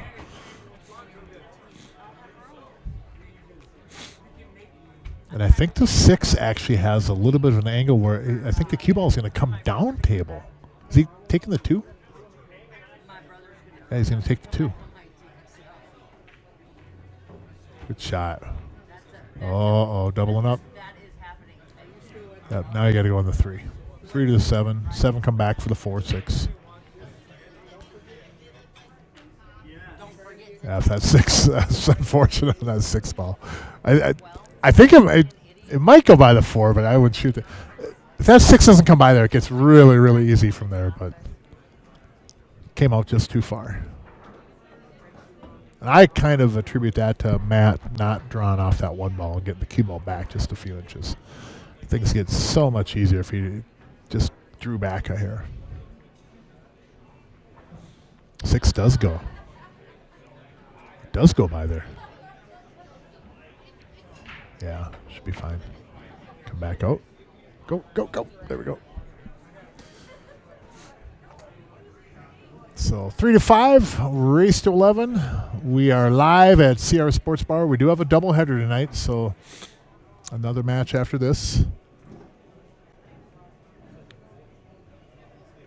We got Dave, the Action Man O'Keefe, and Dan Key going against Jed Lampy and William Driscoll.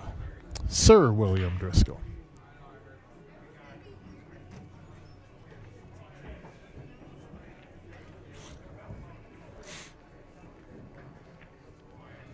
Yeah, I would have loved to have gotten from that 1 to the 2, 2 to the 3, 3 to the 7, 7 to the 4, take the 6 on the side, and you're on the 8 ball. But we all know when we play pool, the perfect pattern we have laid out in our minds, it always changes. You got to be open to that, too. You got to be open to change your pattern. We're not pros, so, we get over the line, we get on the wrong side of the ball sometimes. Things happen. Now I can take the 7 and get on the 3. That was a good shot by Mike. That was a good shot. Stay to the right side of this line now. You don't want to get over to the left side of it. You'll see what I'm going to talk about here. Just like that right there. See how he's on the right side of the line? If he came up too far down table and got on the left side of it, makes it a little bit harder to get a good position on that 8 ball. But well done, Matt. And once again, straight in on the 8. I want to be Mike Pankoff's partner. I want to be straight in the 8 ball every time. Table 3. You're welcome. And he got that one. 6-3, race to 11. Jamie Sanford in the house. 1 ball, good break. Got a ball, got a ball. Ooh. Here's what you do. You want in the old days when I was playing like on valley tables all the time, and like I'm not going to age myself, but a while back, I start out on the 6 ball right here. I take the 6 ball, bring the cue ball right in between the 8 and the 4, and I hit that 6 firm and just spread them all.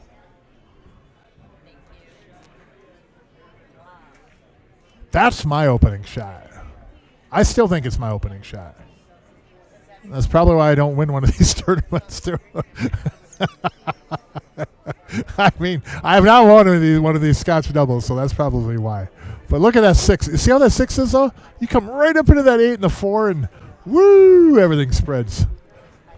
That's not a bad opening shot. He might take that ball. I don't like stripes. I know that. Yeah, he's taking my shot. Thank you, Mike. He's taking my shot. Here we go. Just like that. Look at that. Oh, no. 8 ball got tied up now. That's all right. Back cut that 1. Spread him again. Back cut the 1. 3 moves. 5 moves. The 8 moves. The only thing you might end up with is, for real trouble, is having to combo that 7-2. But that ain't going to happen. Roll the dice, Matt. Let's go, baby. Roll them dice. Back cut that 1 ball and get everything moving. Come on, Matt. Shoot my shot. Please. Shoot my ball. Back cut that 1. 3 moves. Cue ball goes into the rail. Comes back. Moves a 5. The only thing is that 8 ball might not move. Yeah, there you go, buddy. There you go. Now we're in sync. No, go back. No, it's that. I think I'd probably take the 2 and try to come back and get a little bit better angle on that, maybe. Well, no. Here we go. I'm going to smoke on the way to the car and back. Yeah, Matt. Load it up, baby. The only ball I'd be worried is maybe the 8 doesn't move. Oh, no, it moved just fine.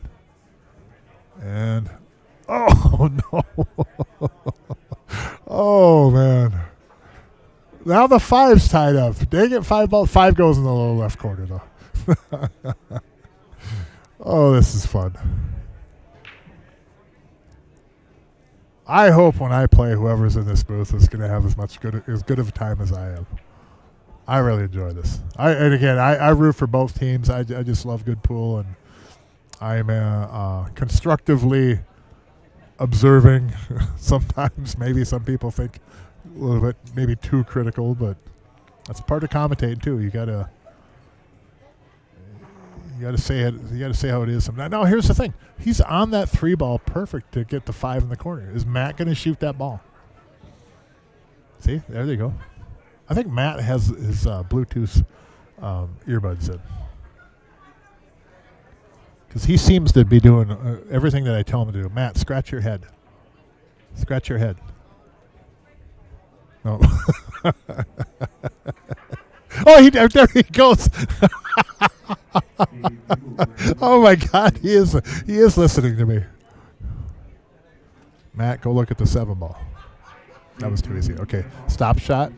This is not an easy shot either. This is really easy to let that cue ball get away from him here. But if he stop shots, he's on the 5. And I would trust. Yeah, he hit that ball good. Very nice. Hit that ball really good. That's an easy cue ball to get away from you. That really is. Man, he hit that one good.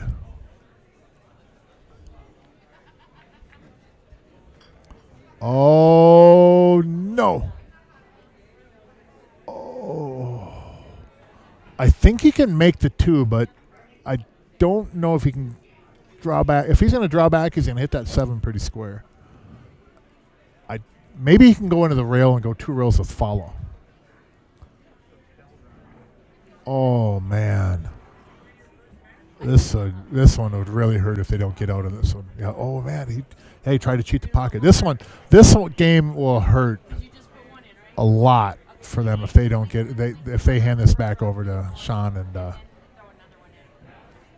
Dan here, because this will be 3 in a row that Sean and Dan will have won that they should have not had a chance to get back to the table. It could really be like 8-1 right now, and you know what? These are the matches when you get let back in like this. These are the ones you go and you steal. Take it away from your opponent. Man, oh man, they had an opportunity there. Oh my goodness, Mike, you hit that ball good too, man. That was unfortunate. Just a hair more into that ball, and you're so golden. Just caught the 7. Oh man, my heart is just being broken. It bleeds for these people. I know how it is. It hurts. Because there's so many. What is it? We're 9 games in, and I think 5 of them, if not 6, have been games that one team should have won, and ended up giving the other team, letting them back in and take the game from them. If either one of these teams just gets in gear kind of and stops doing this, they're going to run away with it. Either one of them, and even down 3-6, they could run away with this match.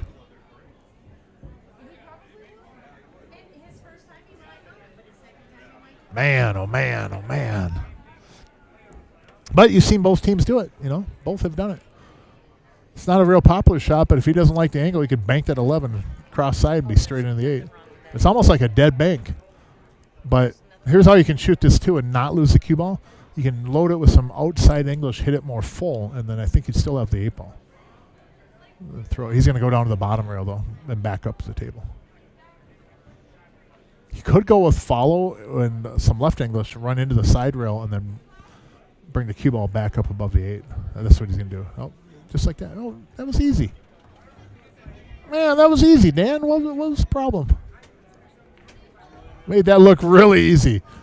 Yeah, Sean even said, "Man, that was a tougher shot than Dan made it look, because he hit that one pretty good."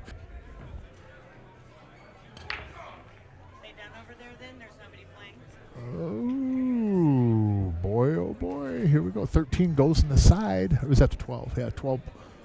Is that the 13 or the 12? Yeah, it's the 13. I think it does go on the side.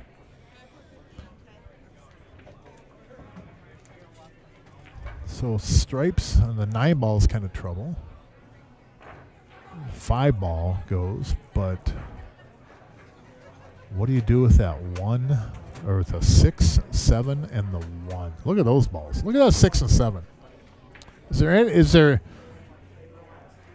There's not many situations where 2 balls can be tied up would be more ugly than those 2 right there. Look at those 2. Look at how ugly those are. That 6 and 7. Look at how they're positioned. I mean, it's not even right. Now, I'll watch the 8 ball here. Yeah, watch the 8 ball here. Sean doesn't really want to shoot this ball. Look at him. He's like, oh boy. Yeah, I don't know if I like that ball either, Sean, because I think if you shoot the 4 into the 3, you have to draw back to avoid maybe making the 8. Then you risk the 4 kind of going willy-nilly, running around somewhere, or even following it in. You might be able to shoot it into the 3 and then follow forward, but I think the 8 goes on that. I like this. Rail first. I like this. Here. The thing I would have done on that, and I'm not infallible, so I'm not Mr. Perfect. But if I'm Sean on that shot, I would have walked over there and looked and seen if that 1 goes in the upper right corner, because on that ball that he shot, did you notice the path? That cue ball went over to the left side rail there. He could have had a shot on the one upper right corner. Cue ball goes right into the 6-7, but he hit that, and I think he just assumed they'd get on a ball. And I know that's a small window over there, but you see where that chalk is in the left rail, right by underneath Dan's cue? When he took that off the rail, made the 3, that cue ball went right above there. Now, look where that is. You have a full cue ball. You shoot the 1 in the upper right corner. The 6-7 open up, and then you just clean up the table. But it's all moot. It's in the past.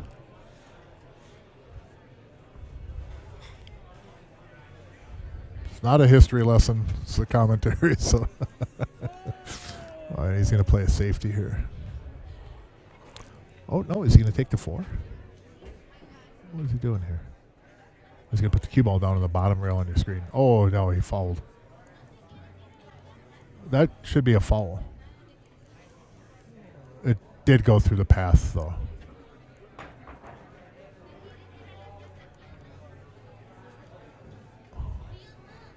Yeah, that looked like it went right through the path there.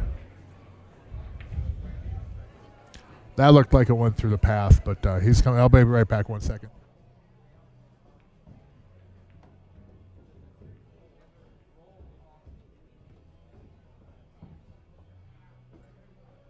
Kyle Hearn, Leon Bang, table 19.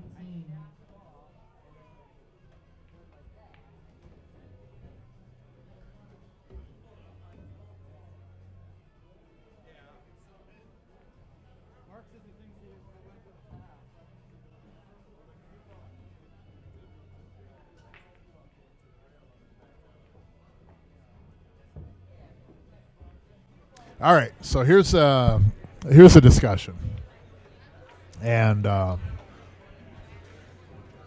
Dan is contending that the cue ball and the 13 balls pass did not cross. I feel, and I can't rewind it because I don't know how to do the replays. I'm sorry, Jerry, and viewers, but I believe that they crossed the pass. Yes, I believe the cue ball went. The 13 went through the path where the cue ball went. I'm pretty certain that I think that was a foul. Yes, I believe that was a foul. I guess in a way I am kind of the referee on this but I feel that was a foul. I'm pretty sure that was a foul. That 13 went across the path. The cue ball came off that rail, went through there, and the 13 went through the same path. And whether they connect or not, somebody may correct me. I don't have my phone in front of me because I'm charging right now. Somebody may correct me, but whether they would have hit or not, I don't think matters if it goes across the path and that ball would have been there, right?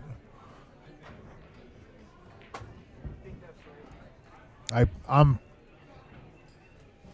pretty certain they made the right call. And Sean had come up here and asked on it and said that I'm not the referee, but my thing that I told Sean is that I feel that would have been a foul.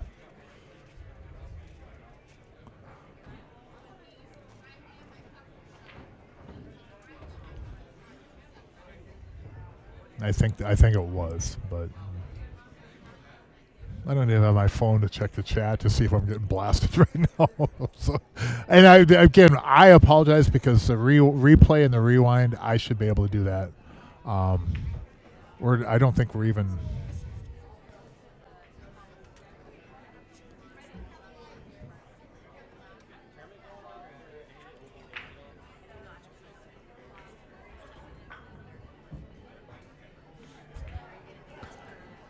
Oh boy, he's gonna bank this cross side. He's not even hesitating. Look at that, man! Holy cripes, Mike, you banked too good.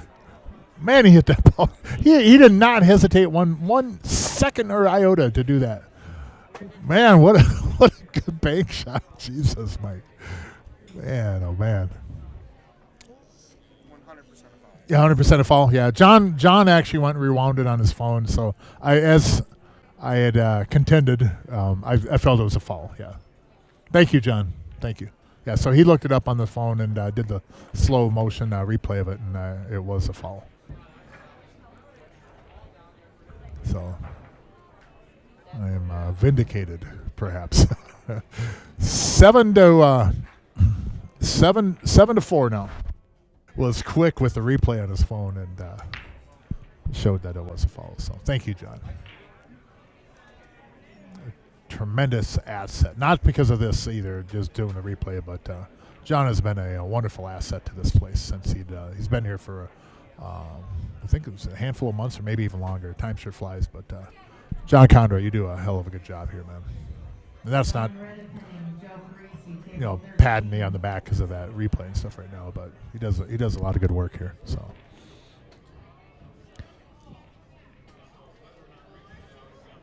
it's one thing that you'll get here at CRs is that they do a wonderful, wonderful job with their staff. And that'll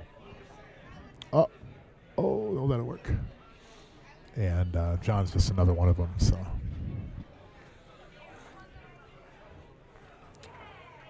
So it's 4-7. You got a chance to climb back in again. Only down 3. Not a big deal. But we are race to 11. It's a doubleheader tonight. Next match coming up is Dan Key and the Action Man, Mr. Dave O'Keefe. And they will be playing Jed, who fled, Lampy, and Sir William Driscoll. Jed, who fled. He's got to get like a jam up or a shirt from here or whoever. He's got to get a shirt and stuff with that on the back there. Who fled? People that have listened to the Ben Maller show will get that reference.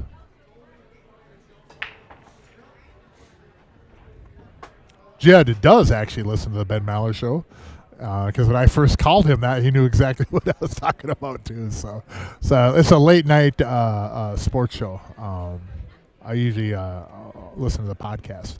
A couple years back, when I was driving up north to the lake pretty frequently from commentating, I'd actually would listen to it live sometimes.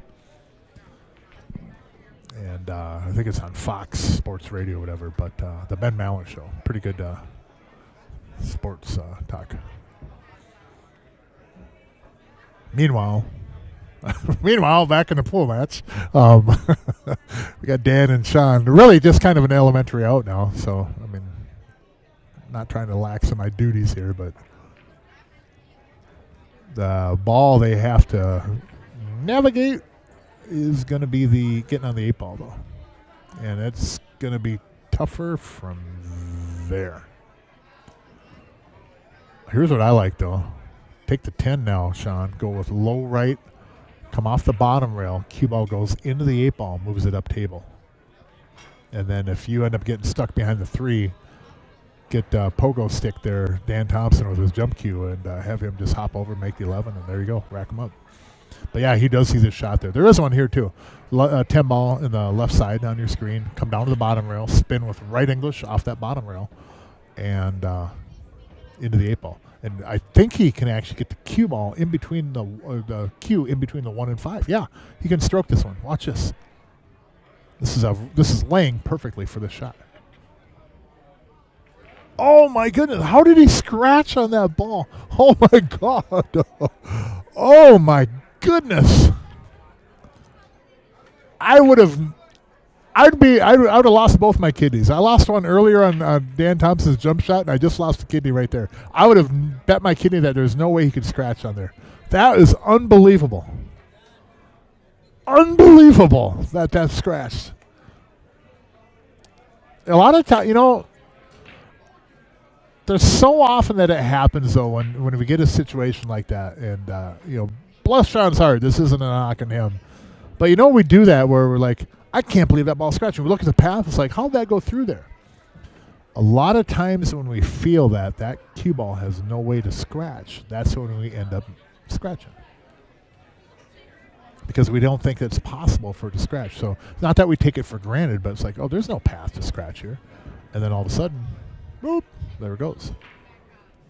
There's just some phenomenons like that in pool that just seem to happen that are, I don't know, it's like a mad scientist making it's like the pool guys is a mad scientist sometimes. The pool guys can be really generous to us, but boy, they can sure make us pay sometimes, can't they? Sleepless nights, cold sweats, arms are heavy, spaghetti on my mom's sweater already. I mean, you know the deal. Whoa. Somebody throwing some Effenheimers walking by the booth here. That was not me, by the way. I did not say that word on the stream. I'm not going to say who it was, but that was not me. We are live here at CR Sports Bar. That's all right.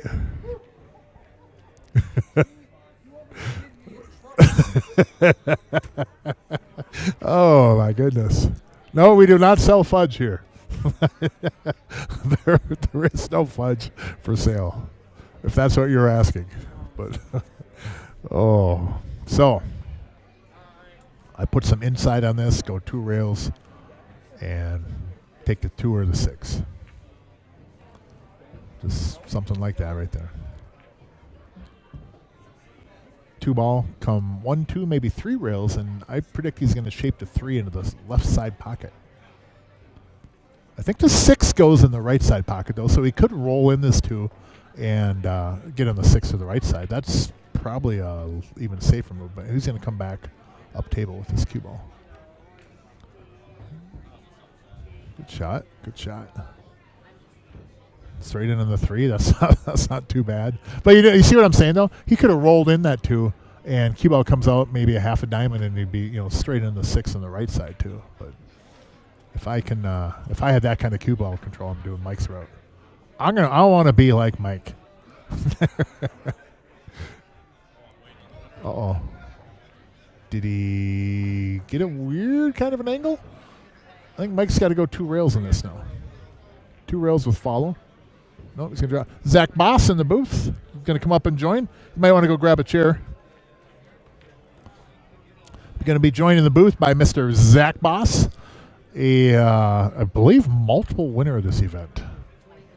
He's won twice, took second once. It's kind of his event. Him and Trent Miller. But joined again by Zach Boss in the booth. Good evening. What's happening? Not much. How many have you won? Have you won this twice or once? Twice. I think you did win it twice, didn't you? Twice, and then the singles, TJ beat me. Yeah, and you won it twice with 2 different partners, wasn't it? It wasn't with Trent Miller and then Dan Key. Dan Key, yep. Are you playing this one too? Yeah, me and Ken Daigle. Okay, nice, nice. Has he been breaking the whole night? Mike actually broke a couple of the games. Yeah. But as most often you see, a lot of times it's the the higher rated player shoots that first shot. Don't want to miss anything. That's so important. Picking the right ball.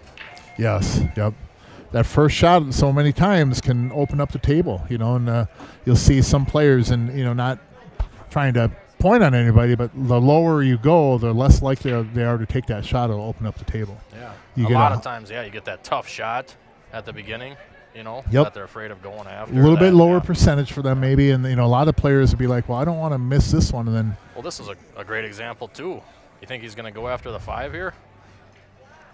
So shoot the 15 and then go into the 5? Shoot the 15 and then go into the 5, or go up to the rail and come into the 11. Yeah. That's a good example. This could be scary. I am getting my back scratched right now. I tell you what, this not is by me. Everyone out there. Zach is not scratching my back. Just straighten some things up here. We'll make that clear first, right? Yes, Zach is not the back scratcher. So what is he doing here? Doesn't even look like he's going for anything. Ooh, to catch a rail, yeah, I did. That's interesting. I like that. I play so aggressive in my mind. That would be like the last thing I've seen. Well, the shot we were talking about, too, I think he could have done that and probably moved the 11, but there's no guarantee they're getting out from there, though. Well, wait a minute. It's open. Yeah, it's open still. Yeah. But you know what I mean? Let's say he broke it in 11, the cue ball's right where the 11 is now. There's no guarantee. Shot. There's no guarantee they're going to get out. And then you almost do solids more of a favor by opening up the 5 then. Jamie Sanford in the house. Well, in this situation, what would I do? Yeah, it's a good spot he left him. You know, I don't mind taking the 6 right here, but the problem with that, you're going to bump the 3 possibly down onto that 9 ball too. If I'm going to pocket a ball, though, I think I'm going to go after the 6 if I pocket a ball. I mean, you could go for something. You know, he put you in the spot, you know, thinking they're going to do something. I mean, you got a free whack at a stripe, you know. You could take a whack at the 14 because, you know, then if you miss, they're in the mess they made. Yeah. You know? So, I mean, that's not a hard bank. If that you, 14, I think you well, can hold that. will it cut, or is he going to? You talking to bank it? Yeah, I was thinking maybe just jam it in. I think he's looking at it right now. It's about a diamond past that side. If that ball cuts, he has a good path to come over and run into the 15. Yeah. I mean, I think, you know, I hate to say it, you know, free whack, but yeah, he's calling it. Oh, he is banking it. Yep. Is he going to pinch this or going to cross? I think roll I forward? don't know what he's doing. Yeah, he's going to pinch right? it. Yep. Yeah, nice shot. Shot. Don't go. You know, that turned out really nice. I don't think you can break that out, but he might be able to. I don't know. Well, how about if you just no, you don't do that. Let's say just graze the 15 lightly and make the 11. No. Maybe even set up the. Yeah, I don't know. You can put the cue ball down here in the bottom rail. Solids has a lot of work though. That 2 ball doesn't have a pocket right now. 3 and 6 are kind of jammed up. The 6 has a pocket. If he gets that 13, is he on the 13? Yeah, he can make that 13 ball. I mean, you got all kinds of stuff. You can go 13, 10. You can. Well, the 9, if you can get on the 9 over here on the left side of the table, that 9 gives him to go up into the 15-5. I was almost looking at that now. I mean, and it's still, oh, no, it ain't there. No, it ain't there. I mean, I think the 10 goes in the upper corner still, but I mean, at this point now, I'm not holding back. Or I am going to hold, you know what I mean? Well, they got a lot of balls to break. If you want to stroke this ball in on the 10, you can go to the right side rail, upper rail, into the 5-15 with some inside left on it. You could stroke this ball in. Yeah, right. Yeah, he's got to go for it. But it's a thing too where let's say you miss the 10, then you're breaking out. You're doing Solids a favor. I think though that Solids is in a better position. Like let's say he plays safe. I think Solids is in a better position to get the 5 out of it than Stripes is after a safe. He's going for what you said. Inside left, probably what about maybe 10 o'clock? There it is. Oh, no, he didn't. It almost looks like he put upper right. Yeah. The way that came off there. I think he hit it too hard. It killed almost, he hit the wrong side of the cue ball. I think you needed inside to go into the rail and then come around at it, Almost like an inside center, you know, stun over to get that angle. It looks like he went top. Now you're in trouble if you're Stripes. Yeah, at this point now it's... Well, how about this? How about if you go into the rail and kick the 15 out of there? You're going to leave them the 1, of course, and they've got options, but I think you're still there in the same spot. Yeah, I think you need to improve that ball. Kick that 15 in and then give yourself a shot at going for it. I like that idea you said. Yeah, and I don't think that helps him. I think that makes it worse for him. What he just did. You know what I mean? Because now the 11's over there. It's away from the 15. You have no ball over there. Yeah, you were right there. That was a great shot. So that would have been a really good shot. I didn't see it. Yeah, kick that 15 in. Just then kick you got it a free gently. whack at it, you know, and then they're in the same spot with the breakout because the 11. And then let them figure something for the 5. Yeah, they got to go and break the 5 out. I mean, now you got more issues. I don't know if I pocket a ball here. You know, I might actually take the safety off the 6, go to the lower left side rail, and tuck the cue ball down to the left of the 8 ball. So say that again. So you roll the 6 kind of straight down to the bottom rail, cue ball off the lower left side rail, come about 1 diamond up off the bottom rail, leave them down there. Cue ball nestles right to the left of the 8 ball on your screen there. If I had the telestrator, I could really just I wouldn't do shoot a this. squig This would be line. the last ball I would shoot because I think it gives them a lot of I mean, that turned out good, actually. Yeah, that's pretty smart. Now they have more balls on the table. They should have the advantage. You know what I mean? Yep. I mean, at this point, let's start screwing stuff up.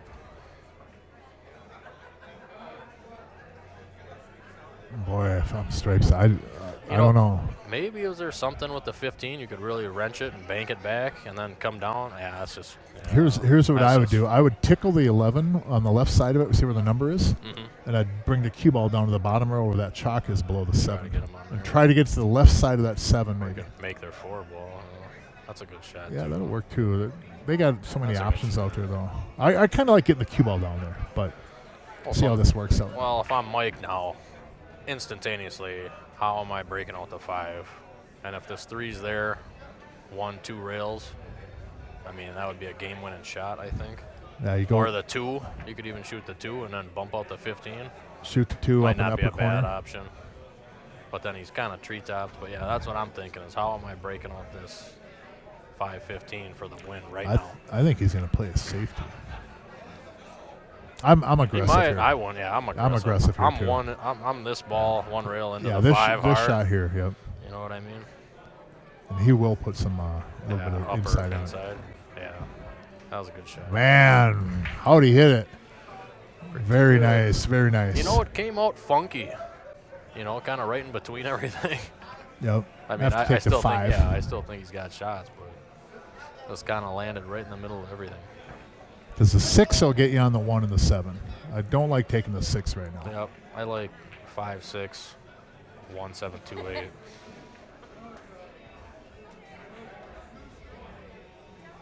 Yeah, I wouldn't do that because, yeah, like He's you're taking saying, the you can't 6 get now. at the 1-7, yeah. Because I think you got to go 1 to the 7. I want to learn that shot. So I wouldn't do this because then you stuff getting back down to the Yeah, 1 1 to ball. the 7 or the 7 to the 1. Yeah, Just you know, because on the what? side pocket. Well, Show that real.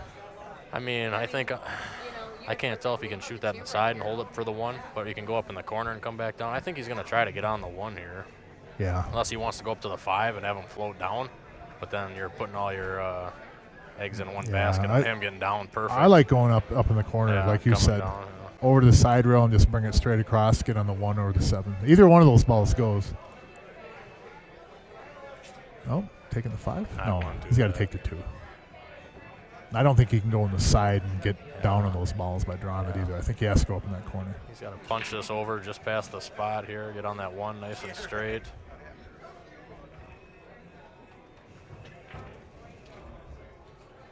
I think he'll take the 7 Wow, that was first. more than I was expecting. No, not now. That Now was you're not not. great. No. You know, because now if he clips that 7 just a tish, that's not good. No, you can make the 8 off this. Or screw yourself, you know, if you shoot Yeah. it soft enough. I think if you're going to take the 1 now, I think you have to hit it firm Yeah, and then bump the 7 off the rail and get the 7 moving. Hopefully the 7-8 clear.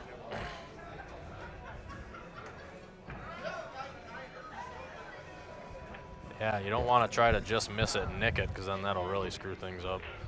I think Yeah, he's seen if it fits by. came up From this angle, I don't think it does. I could be Came up wrong. real short on that ball. Yeah, you need to come down to it, you Gotta know. be careful. He can make the 8 off this.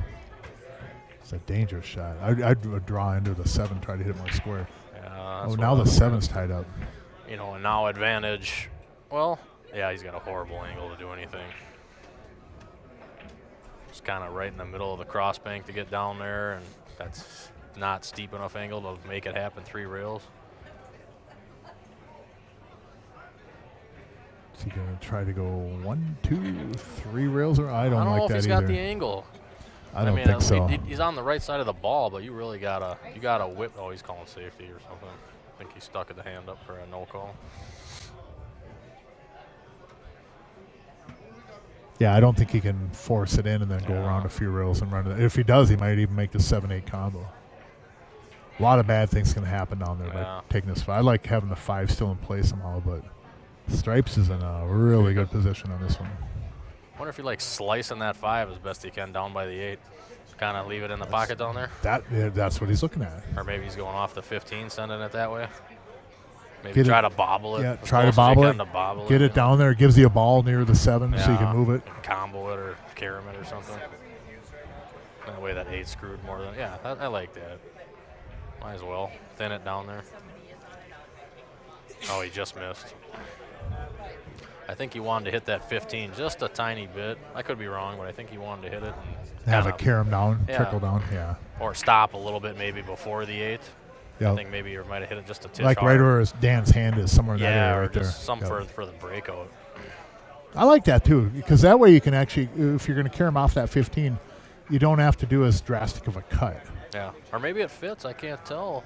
Nope, you're Let fine. me see if that fits. Then that's a pretty good shot. No, I don't think it does. No, it don't go. Doesn't go, and it's not an easy breakout for stripes necessarily either, because that 8's going to, if you come from the right side of that into him, it's going to nudge the 8. You probably make the 8. I think what I do here is I roll the 15 gently and get the 15 down in play. Yeah, same thing, but with the 15 here. Yep, same thing, but with the 15. And I wonder if they'd make it if you did that. And I don't know if you can make the 15 off the 8 though. Well, no, think I the mean, eight's I too far wonder if you do what you're saying, shoot this down here like he's gonna do. And then if you're just solid, you pocket shoot it. yeah. You know what I mean? I have no idea. I mean, so there's a good Yeah, shot. now you just pocket this ball, right? Yeah, I wonder if you just carry him it in and then make it. You know what I mean? That's why I liked what you were saying. Leave it up a little more. You know. So the problem is if you do this and don't execute that correctly, you're gonna break everything up. Yeah. If you go with some outside and just, Yeah. is he going to try to make the 5 into that ball and leave the 5 in the hole? I kind would. of like going I'd off like the. carry 'em it. Yeah, I like that too. Going off the 5 and then carrying and making it, and Yeah. then having the 8-7 in between you and the other stripes. Yeah, draw over, And then it- I think you hook them. Then it opens your balls up for you too. You know, I think that 5 will Yeah, double he's- kiss if you hit this right, and then you got a Yeah, two he's ball doing the blocker. carom. It's Yeah. nice and soft. Good shot. good Very shot. nice. I like that. I like that. Man, what a good spot for that cue ball. I bet you Dan wishes he was up. So he jumped this at 9 ball in. I lost a kidney on a jump shot. It was probably one of the easiest jump shots I'd seen him miss. I would have bet a kidney that he was making that ball, and he ended up fouling on it. Oh, I seen that one. Yeah, I seen that. I thought for sure he was gonna, and he had a good angle. If he makes that ball, he went off the 11. Did it nick the 15 when it went over the top or something? Yeah, Just- nicked it. Yeah. You know, Oh, the one that he missed. It was when the 7 was hanging up there. yeah. And then he didn't even make that ball because you catch that upper side rail, you're getting straight into the 8 ball. I would have lost a kidney on that one. That's the one I would have lost. I 'cause- might freeze the 8 ball on the 9 here. I know it's. I think it's the lesser of 2 evils. You know, I know Mike's up after, but Yeah, he's gonna miss it. Oh, he did you hit know, a head scratch. I might have just, you know, because even if you make that, Right here. you know what I mean, then you're still Yeah. in a really tough spot. I might have just put the 8 ball up there. I know Mike's up. He's probably going to break it up. But, you know, you could leave your, lesser player a little funky, and then Yep. stuff gets weird. You Yep. just got to Just create these opportunities. Cozy you the know? 8 over onto the 9 You ball. Yep. Because weird things can happen. Yep, that's right. I mean, make them earn it. You know, unless you're really feeling confident in that kick shot. You know, like even that got funky. You know what I mean? Yeah. So Oh, I mean, follow whatever. some Draw left, it back but- an inch and he'll cut it in. But I go into the rail on this one. Follow into the rail and then just come over. kill it with some right, and then yeah, come over. you could draw back too, but I think he's at that perfect weird angle while he's doing what you're doing. Yeah. put some outside on this and then force it into the rail. Oh, he had a lot more angle. than I Oh yeah, thought. he had a lot Yeah. to me. Sometimes it's weird. We don't have that overhead cam, but that gives you a little bit better perspective sometimes.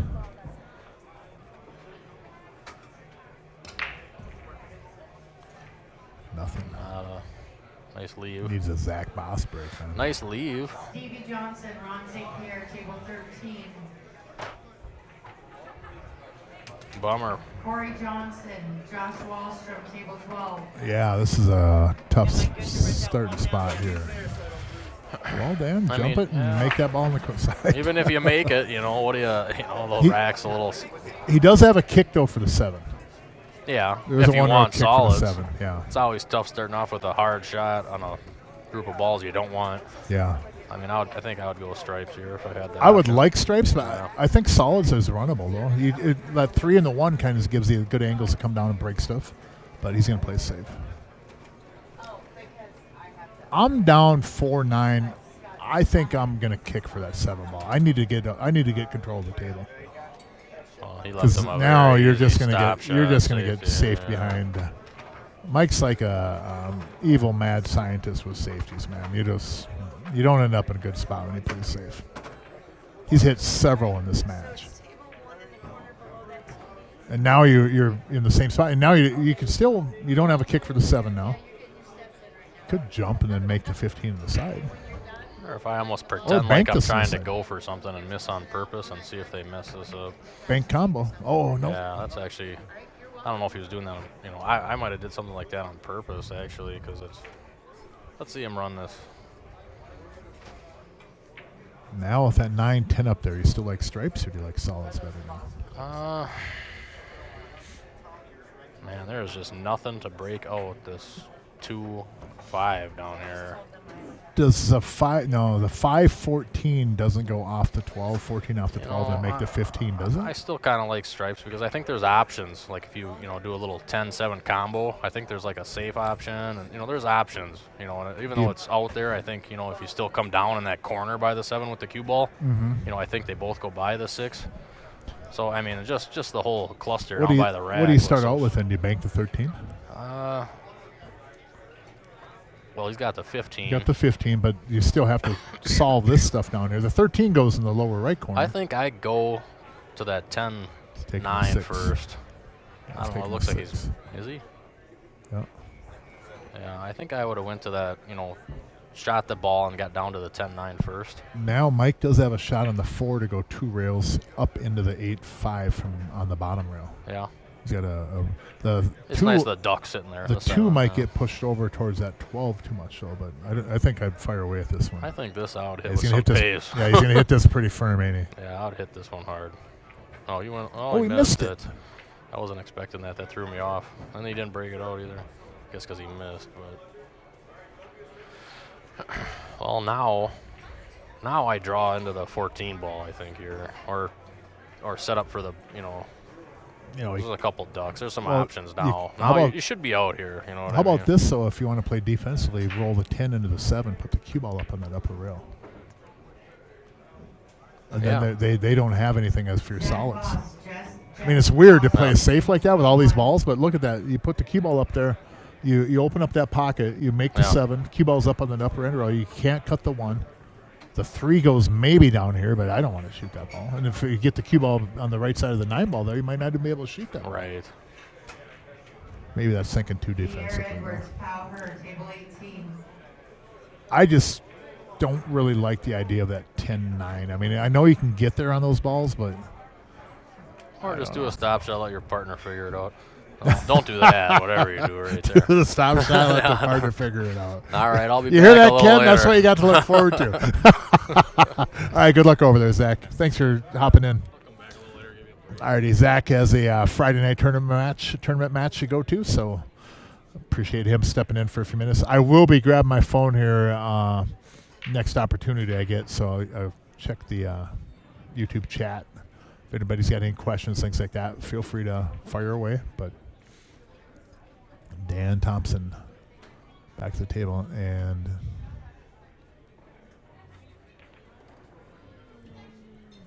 that's all right. That's a good spot. I think that's the shot I would have shot when Sean was at the table. And I think the cue ball might have even hid to the. See where the 9 is? I think it might have hid to the right side of that, but even so, now with solids, you're in trouble here. The only shot, if he wants to go for something, if you shoot the 4 in the lower right corner, cue ball goes into the 11, with follow that comes off the edge of 11 down into the 14 too. But I don't think the 3 goes in that upper corner. I think it's locked on that stripe too much. So you have another problem to deal with. You could play a safety off the 4, just tick the right side of it, and then put the cue ball down somewhere near where that chalk is in the lower right corner. But then you also you have a shot on the 11 from there. As soon as they're done. And that back cut on the 4 in the lower right corner, I don't want to shoot that ball, but you're up 9-4. You don't have to be aggressive here. You have to kind of be aware of what the score is too. Looks like he's going to move to 3 and open that up. And you open up the 14 instead. I don't know.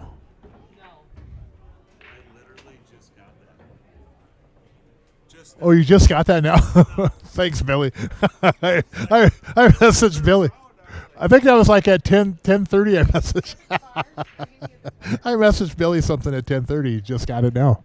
It's 8:30. He came over. He says, I just got this. Oh, man.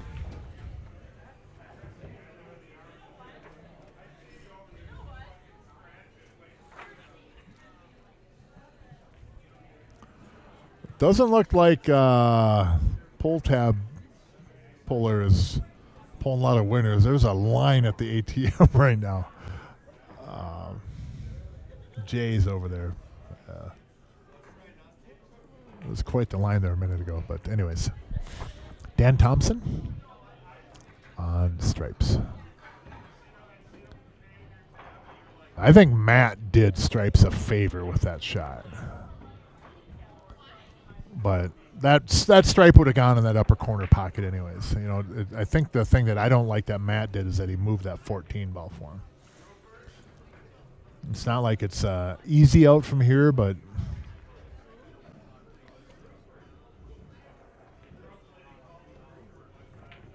the 14 goes in this corner, don't it? It's up to 10, 14. Does that go in the lower left? Yeah, it does. Oh, it goes in the corner.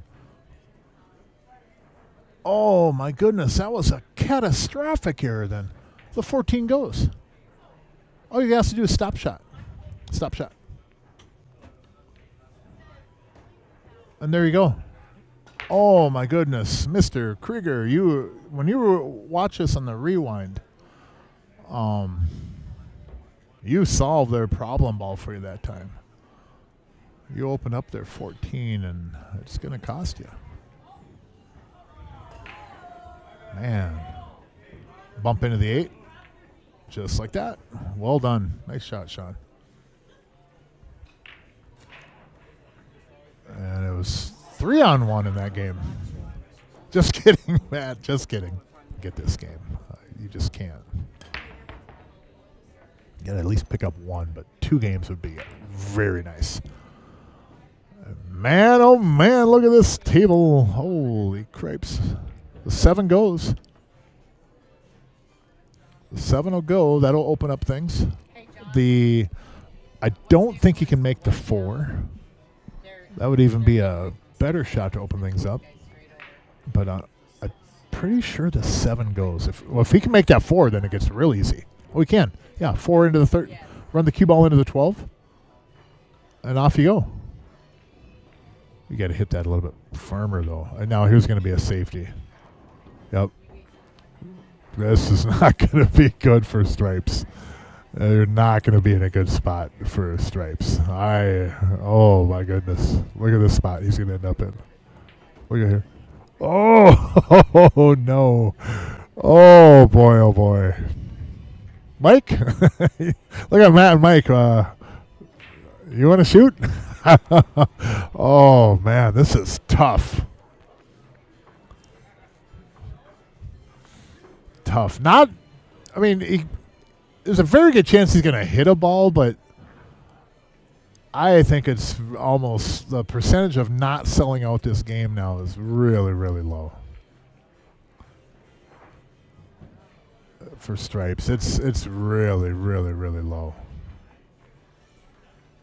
But I will gladly eat my words if they can pull out a couple shots here. But man, this is a tough spot. He might be able to kick off that rail and play the 12 in the right side pocket. I think if he does hit a ball, he has to make a ball here. Just hitting something isn't gonna. The odds are really, really stacked against you. You'll probably still lose the game, but see what Mike comes up with here. Nope, scratch. I see what he was doing though. See what he was trying to just nick that ball and put the cue ball over there, take away that 7 ball, and he was pretty close on that. Man, he was close on that shot. Wow.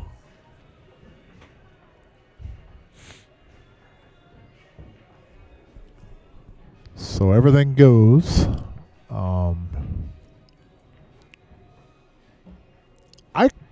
I like taking the 2 here. Because if I'm going to shoot that combo, I can shoot that combo from off the 2 ball.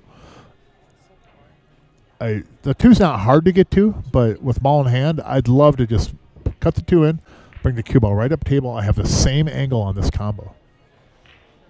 And then I don't have to worry about going back down table. Now you're shooting a combo anyways. Unless you take the 3, but that Sean's expression kind of. Are you drinking water? Huh? Pop. Sorry. Oh. Yeah, it's not vodka today. You want me to spike that for you? You want me to slip you a Mickey? You're keep handing the cup over. You know what a Mickey is, don't you? Okay, all right. Stream over. No, I'm just kidding. Oh my. It'll make me forget the pain in my shoulders. So now the work to do will be get down table for the 2.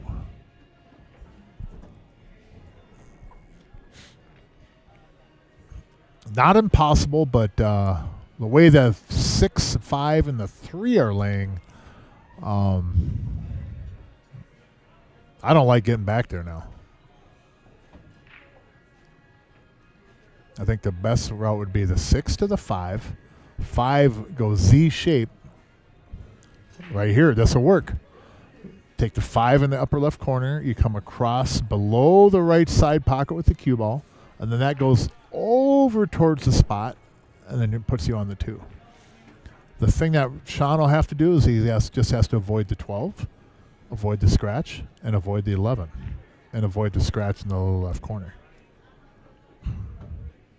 There's a lot there, but there is a path. There's a really good path for this ball.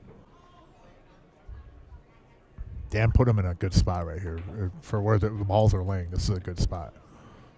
I like it. The cue ball will probably hit right about the spot by that, or by the chalk by the right side pocket. Oh, nicely done. Very nice, very nice, very nice. Almost disaster hitting that 11, but man, he hit that one good. Good shot. Good shot. The Z shape. Don't roll up under the 11.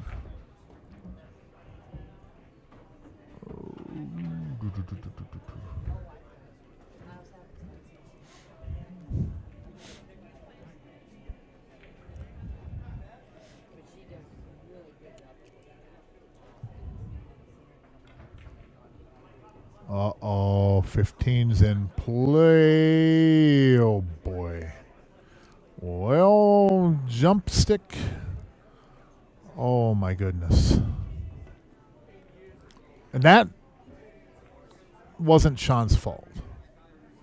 That was Dan's. That was on Dan. Dan brought the cue ball back instead of leaving. He could have even rolled the ball in gently and left Sean with a longer shot just to roll it in. It would have been on the 8. That was on Dan. He was down here and he ended up cue ball over here. So then Sean had to go into the rail instead of just. Yeah, that was on. Unfortunately, that was on Dan Thompson. Oh, that makes things a little bit different. Never hit the rail. Yeah, nothing rail. Nothing hit the rail, yeah. So, boy, here we go. This is fairly simple, though. You take the 15 in the side, ball in hand, run the cue ball with follow into the 11-8. That leaves you the 9 guaranteed in the side pocket. And should things kind of go awry in the breakout, you roll the 9 in, and then you have an angle from the 10 to run back over there again. So cue ball, ball in hand. Oh, ball in hand on the 15. Give yourself an angle to run follow right into the 11.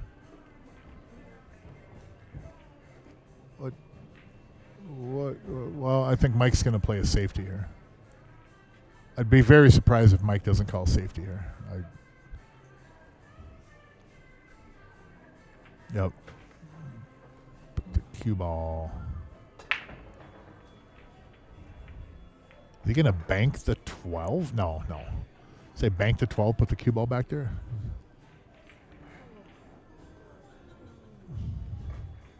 Yeah, he played a safety. No, he didn't play a safety. What do these guys see here that I don't? I see the 11 ball tied up on the 8 ball. And I'm going to beat the dead horse, right? Ball in hand, you take the 15 in the right side pocket, and you run the cue ball into the 11, and you open up the 11-8, and you run out, and you're on the hill. I don't understand that. It's a game with which I'm not familiar.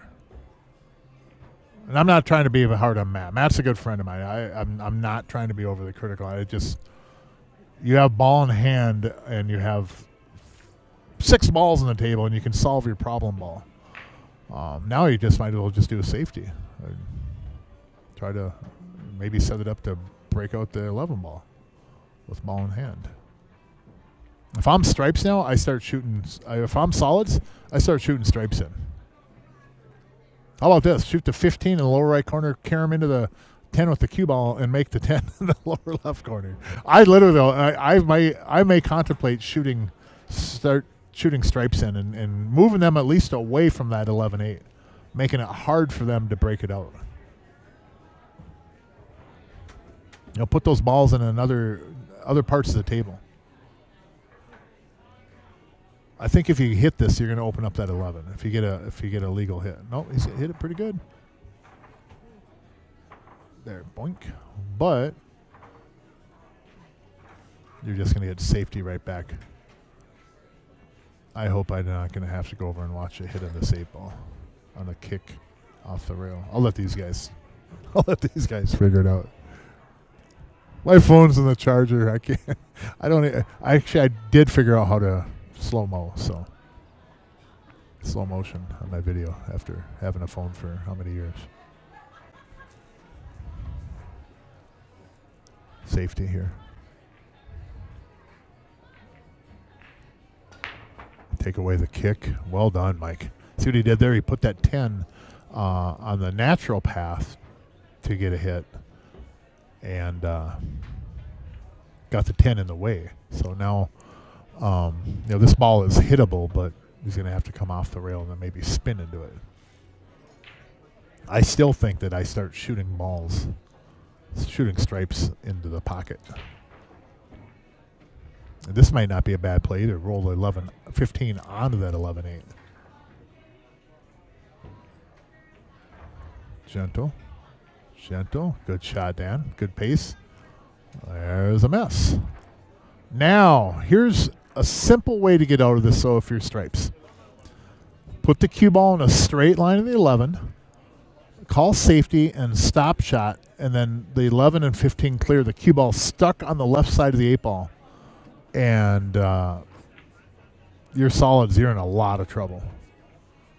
Stop shot on the 11, straight into it. The 11, so you're shooting up table. The 11 and 15 both clear. The cue ball will be, you see where the 11 is? You're stuck just a half ball below that. They can't safe you off that, because if they do, you got the 10 ball there. What are we doing? What are we doing here?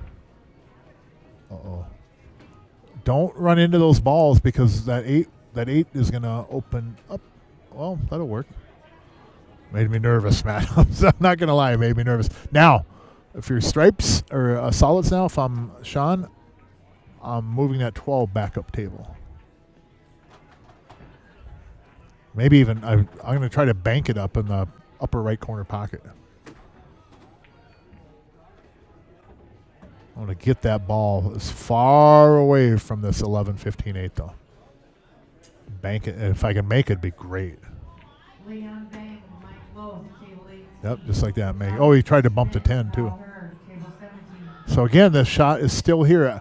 I don't like it as much now, because I think I need a ball below the spot but there is a shot just to stop shot the 11 and then freeze him on the 8 ball there.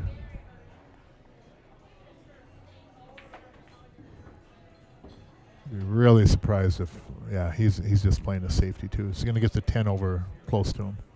Smart. He could put the cue ball up table more and then gently bank it down to the bottom row and put the cue ball on top of that 11-15 and take away the ability for solids to pocket that 10. Because if you pocket the 10, he's got to hide this cue ball from the 10, I think. Just like something like that. Oh, no, it came out too far. Good try, though. See what I'm saying? Now he can shoot. Now Dan can just pocket the 10. That was a good idea by Pankoff there, Mike Pankoff, too. Now they just pocket the 10. Now you can't play that safety I was talking about because if you freeze the cue ball on the 8, they can just nudge the 8, put the cue ball underneath the 8 ball. Oh, boy, oh, boy, oh, boy. You could nudge it from that direction gently, and then maybe the 11 will have a pocket after this. I don't know.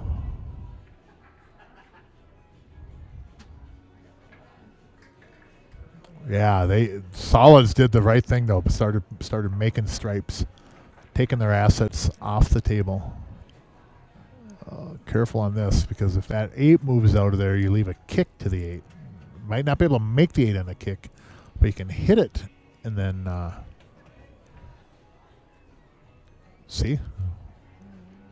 Now, can you make the 11? No, the 11 doesn't go. I was going to say, if you can make the 11, I'd shoot that ball right now. Oh, that's probably what I do there, too. Give him ball in hand. Now, here's a shot that I was talking about a few innings ago. This is a shot to do right here. See? They both clear. You're stuck on the 8 ball. This shot was I mentioned this for like now here's what they can do in return, but this was a safety that I feel that Matt should have done a few innings ago, or Mike. Because now you put that ball, the cue ball in a spot where they can't really safe you off this 8 ball. Love that play. That was a wonderful shot. And he got the cue ball in a spot to where he can't hide behind the 8 ball now either, which is, I think, very crucial to this working out for him.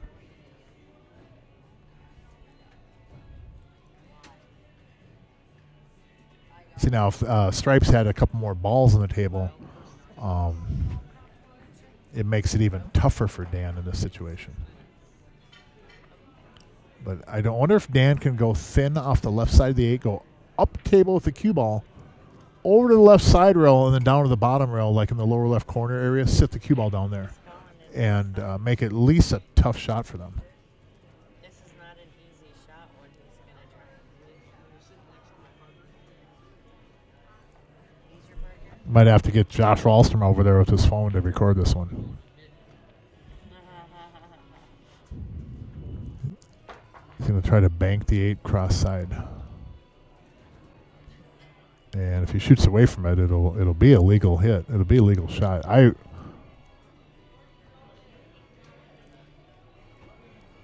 think it. I don't think it goes, but I've been proved wrong more than been proved right in my life. So there is that. How about this? How about you do this gently and put the 8 ball in between you and the 15 ball, and double them up. Man, not a bad try, Dan. Not a bad try. You were in such a bad spot right there, but not a bad try.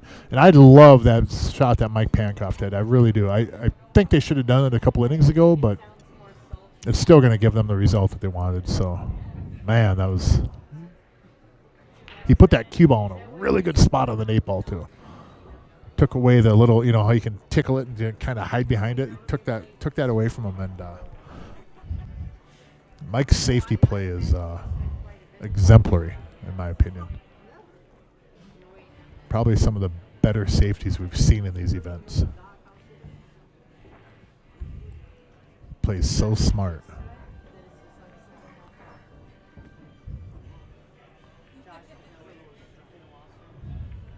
How's that speed? Oh, another 8 ball almost straight in. Matt, you are loving life, man. Straight into the 8 ball. Every game. I either want to be Mike's partner or I want to be like Mike. He's straight into the 8 ball every single game. He puts Krieger straight in. Don't miss this one though. Come on. Come on. Oh,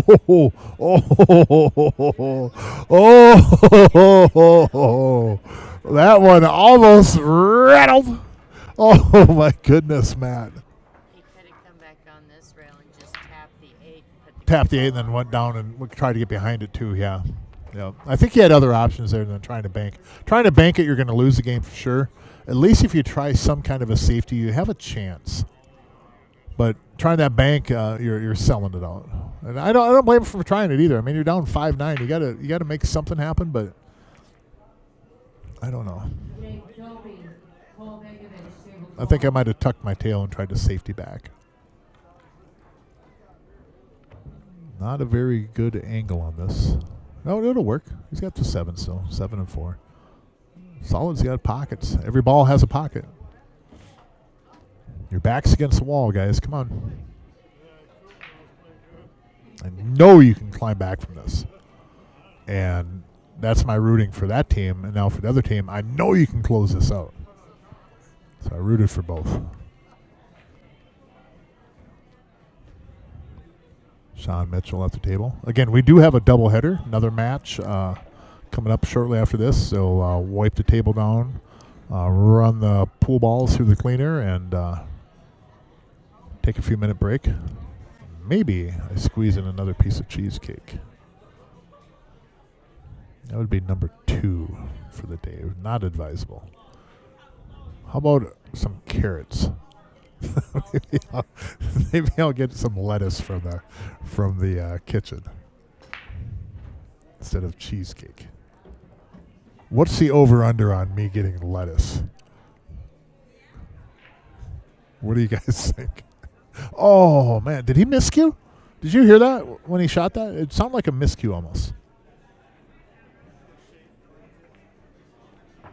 It almost sounded like he miscued. I don't think he did though, but it almost sounded like he did.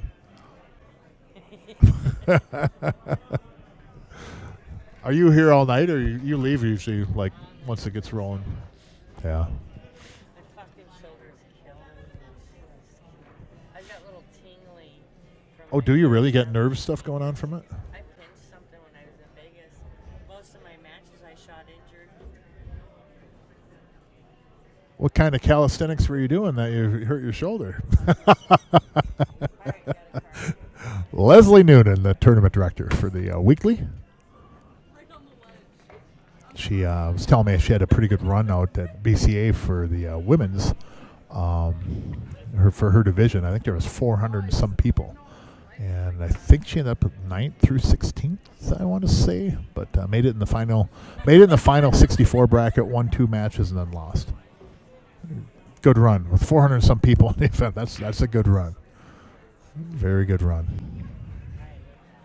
Long time good friend of mine.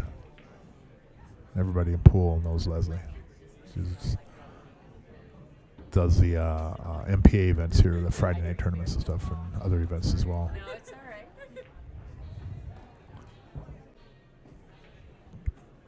Well, Mr. Mike and Mr. Matt, you have a chance now to close this out. Heading up on 3 hours now in this match. Pretty typical, though, for Scotch doubles matches. They tend to take a little bit longer. They did take that 45-minute player break, but we'll overlook that.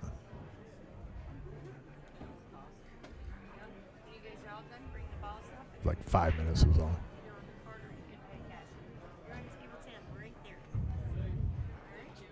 This guy really is just, he covers like all the bases. When it's definitely, I would say that is one of the players that we all can emulate some from him.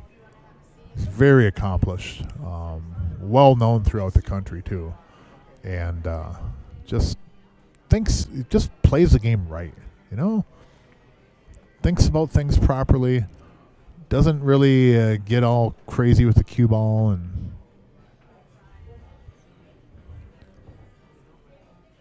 Stevie Johnson, Dave Duval, table 16. And Matt is a strong player out of CRs here. He's a regular on the leagues. He plays a lot in the Friday night tournaments and MPA events, and over the last few years and stuff, you know, I'm no authority, but I would just say that he's really, really improved a lot on his game and plays a strong game. I think one thing that Matt, and, you know, I'm not perfect, I'm not claiming to be, but I think one thing that Matt would benefit a lot from is, I think we all could, myself included, is just better patterns. You know, maybe not even necessarily patterns, but, you know, not shooting the right ball sometimes. And that's something that we all deal with. Yeah, they're on stripes, Leslie. Yeah. Cut that, it comes out. Should be good for the 9 ball. Yeah. Go around to the left side of it, get on the 9. He could take the 9 and run the cue ball on the 7-4 and then be on the 14, but I don't like that. I like going and getting on the 9 from this ball. Yeah. Just because you could end up putting the 7 onto the 8 or something, you know. You could draw off the 7, maybe scratching the side. All kinds of bad things could happen. Oh, he hung it. Holy shit.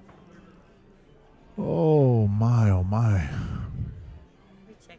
I got to quit talking up Matt. Every time I talk him up, he rattles the ball. Every time I do talk about how good his game has improved, he ends up rattling one. I'm sorry, Matt. I'm doing the announcer curse or something to you.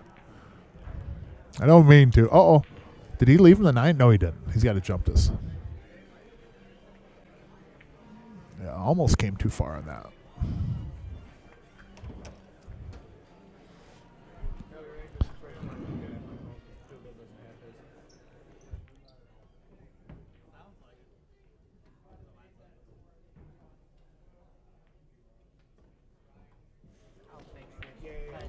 Powered by cheesecake and Red Bull tonight. That's what get me through this night. You gotta have my cheesecake. Cheesecake and Red Bull. Just before I went to Vegas, I did 2 Andy's mint cheesecakes. Well, that's nice to know. I next Friday I will be looking for. Oh wow, man, what a shot too! Oh my goodness. Well, next Friday I'll be looking for some to be delivered here. I am not making any between now and then. Table 7, Tommy? Man, oh man. Hit that jump good too. Oh my goodness. Cue ball catches that bottom rail, goes off the left side row. They got a shot on the 8. Oh, you hit that good, Mike. But a lot of times with jump shots, cue ball can get away from us a little bit, which is what happened there.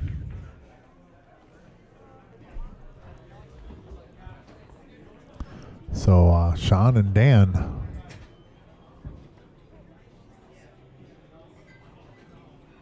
hanging around,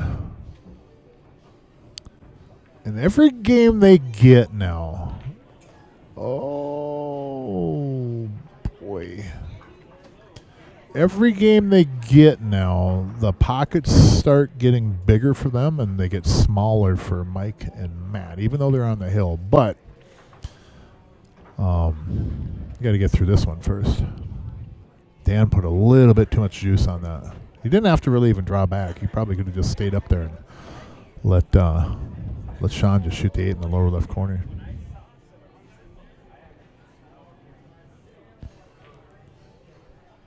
Oh, what are you going to do here? Going to bank it? Cross side? Yeah, I think so. Watch the scratch in the lower right. Nope. Voided and swish. Nice shot, Sean. Very nice. Very nice. A 10. And then the objects in the mirror start to get closer than they appear. Did you want to close out on the carpet? Man, oh man, this table. It's just stingy for making balls.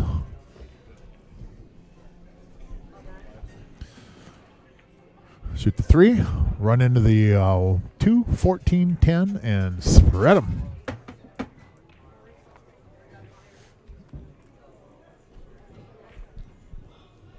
Good shot.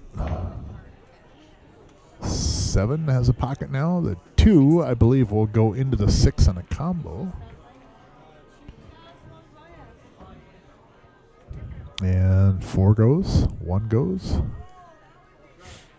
The thing they have to now here's the thing. I like using the 7, getting the cue ball back for the 2-6 now.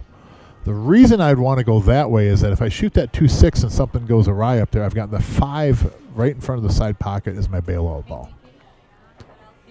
So take the 7 down in the lower right corner, come off the rail, bring the cue ball back out, almost if there was a spot on the upper end of the table there. And then you take the 2-6 combo. And if with the 5 in front of the corner like that, or in front of the side, you can take that 2-6 combo and kind of splash it even. You know, you can make sure the 2 comes out of there.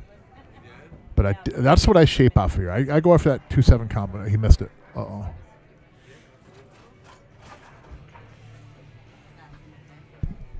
Now, when you're, and I'm not saying this is a case, but when you're up 10-6, you can't take it for granted that you're going to get one of those games before they get to Hill. You just can't. I'm not saying pool players do that. I will say that I've done that. Right? I'm not putting you guys in the boat with me. I'll be in that boat by myself. Right? I've done that where you're ahead a number of games. You think, okay, I'll pick up one of these. And next thing you know, you're taking your cues apart, shaking your head, and you lost the match. You know I'm talking about? You got like a 4 or 5 game lead. Oh, I'll get one of these. Oh, yeah, I lost the game, but I'll get one of them. You can't do that. I mean, you can, but the times that it stings you and bites you, and you know what? Leave a lasting impression, and it's a hollow feeling when you're up and then you come out on the short side of it. We've seen it happen here in these Scotch doubles events.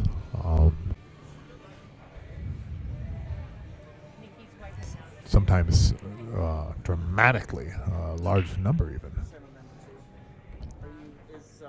That's a good, smart play. I like that. Now look at this here. That 2 ball is in jail up there. Look at those 4 strikes. But I mean, look at that mess up there. Who did that? That's almost like a Nick Varner wedge in one pocket. But that was a really good shot by Dan. Well done. Well done. Well done.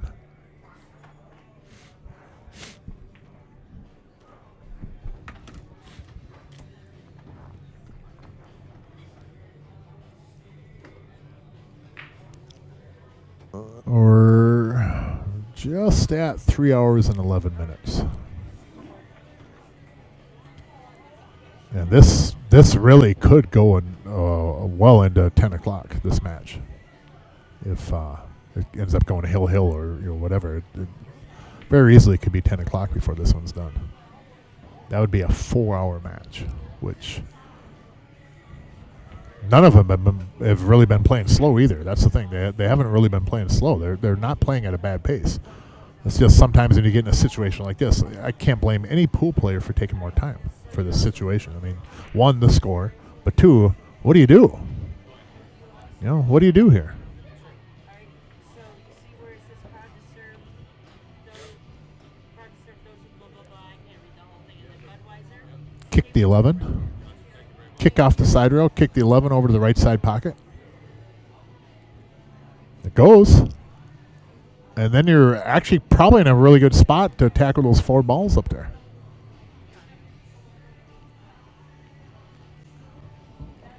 Play like that. That works too.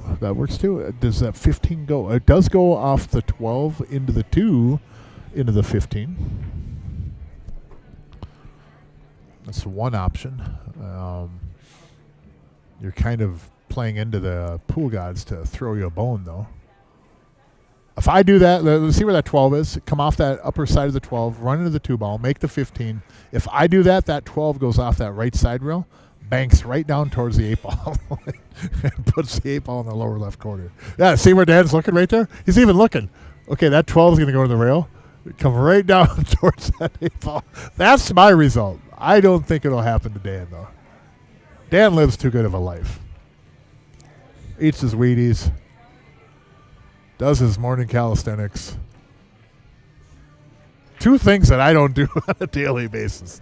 So I don't think that'll work against you, Dan. I think you can go for this one.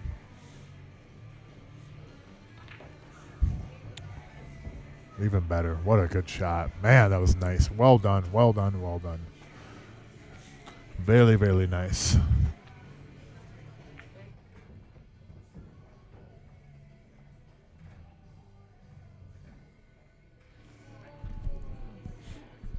So 6-10, Mr. Sean Mitchell at the table, fighting their way back into this, hanging on. Now they get this game 7-10, breaking a run 8-10. All of a sudden, the people on the hill start looking down that hill and see 2 guys running right at them up that hill. That changes things, don't it? Just changes it all.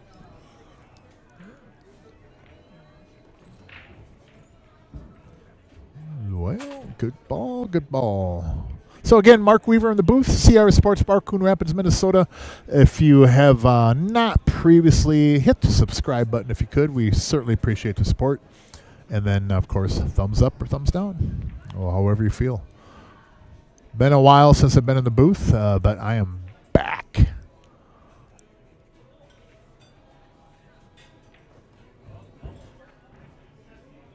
Oh, ran a little bit far, but I can't blame him for that. I mean, it's tough to hold that ball. So Sean will have to go up table. Now, here's how I would play this. I don't feel that I can cut this ball in, go up and down, and hold the ball. I think Sean can. I don't think I can. I don't mind going up to the upper end rail, to the right side rail, into that 4 ball, and then having that hold me there for the 8 ball. But Sean's going to do a much better route. Let's do it his way, because I think I get in trouble my route.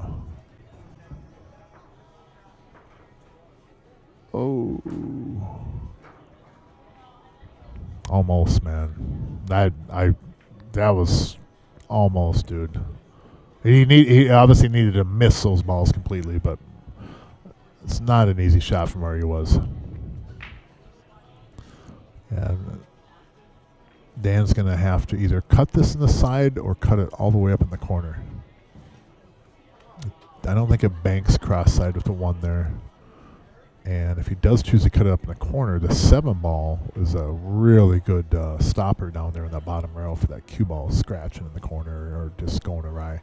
I play that cue ball to go off the left side rail and then into the 7. Take your time on this, man. It's not easy.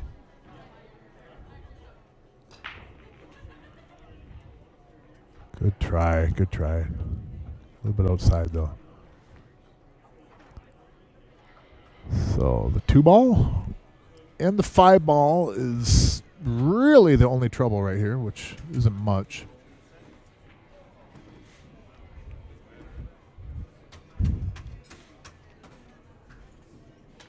And Matt could get up on these balls right now off the 7. He could go with the cue ball in between the 1, 2, get on the 5. Maybe you even get fortunate to where you come off that upper side rail and get straight in on the 2. And then take the 5. But either way, this 7, I think, puts him on those balls. And it was Mike's shot. It wasn't Matt's. Matt had shot previously. Right there. If you go too far, you're good because you just take the 5 next. Yep, he's going to take the 5. Now, see the shot I was talking about? Now, let's say that comes off a little bit more, and then you take the 2 first. Then you don't have to come back for it. And I think he was holding it to go in the corner, upper right corner. But that was really close. Another turn of that cue ball, and he could take that 2 right in the side.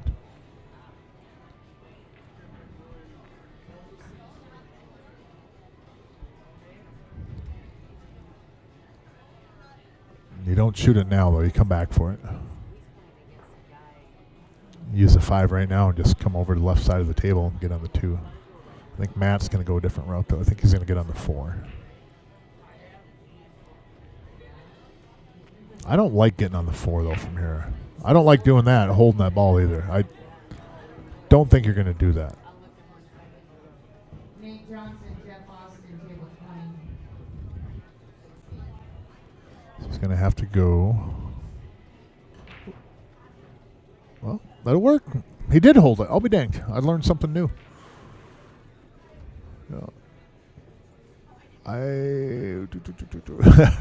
You see Mike's look on Mike's face like, I don't know if he wants to shoot that ball. It's not bad. You know, I mean, you're straight in, but 2 gets you on the 1, 1 gets you on the 4.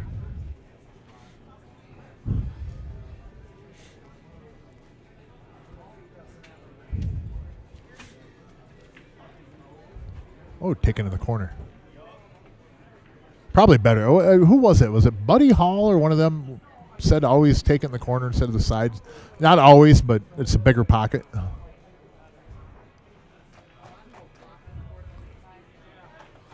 think it was Buddy Hall said that. Good shot, Mr. Mike.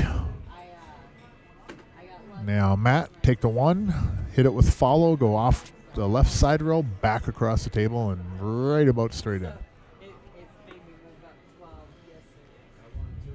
Dan and Sean put up a fight trying to get back in this, too. And a couple mishaps through this match if they end up losing this, and this match is a lot different. That's no gimme, but a couple diamonds he could have worked with to get across there. A shot like that is easy in hindsight, but you have a lot of room to the right side of the table. Can't really overhit that last ball. Should do it here, though. Yep. Beautiful. Nice shot, Mike. Well done.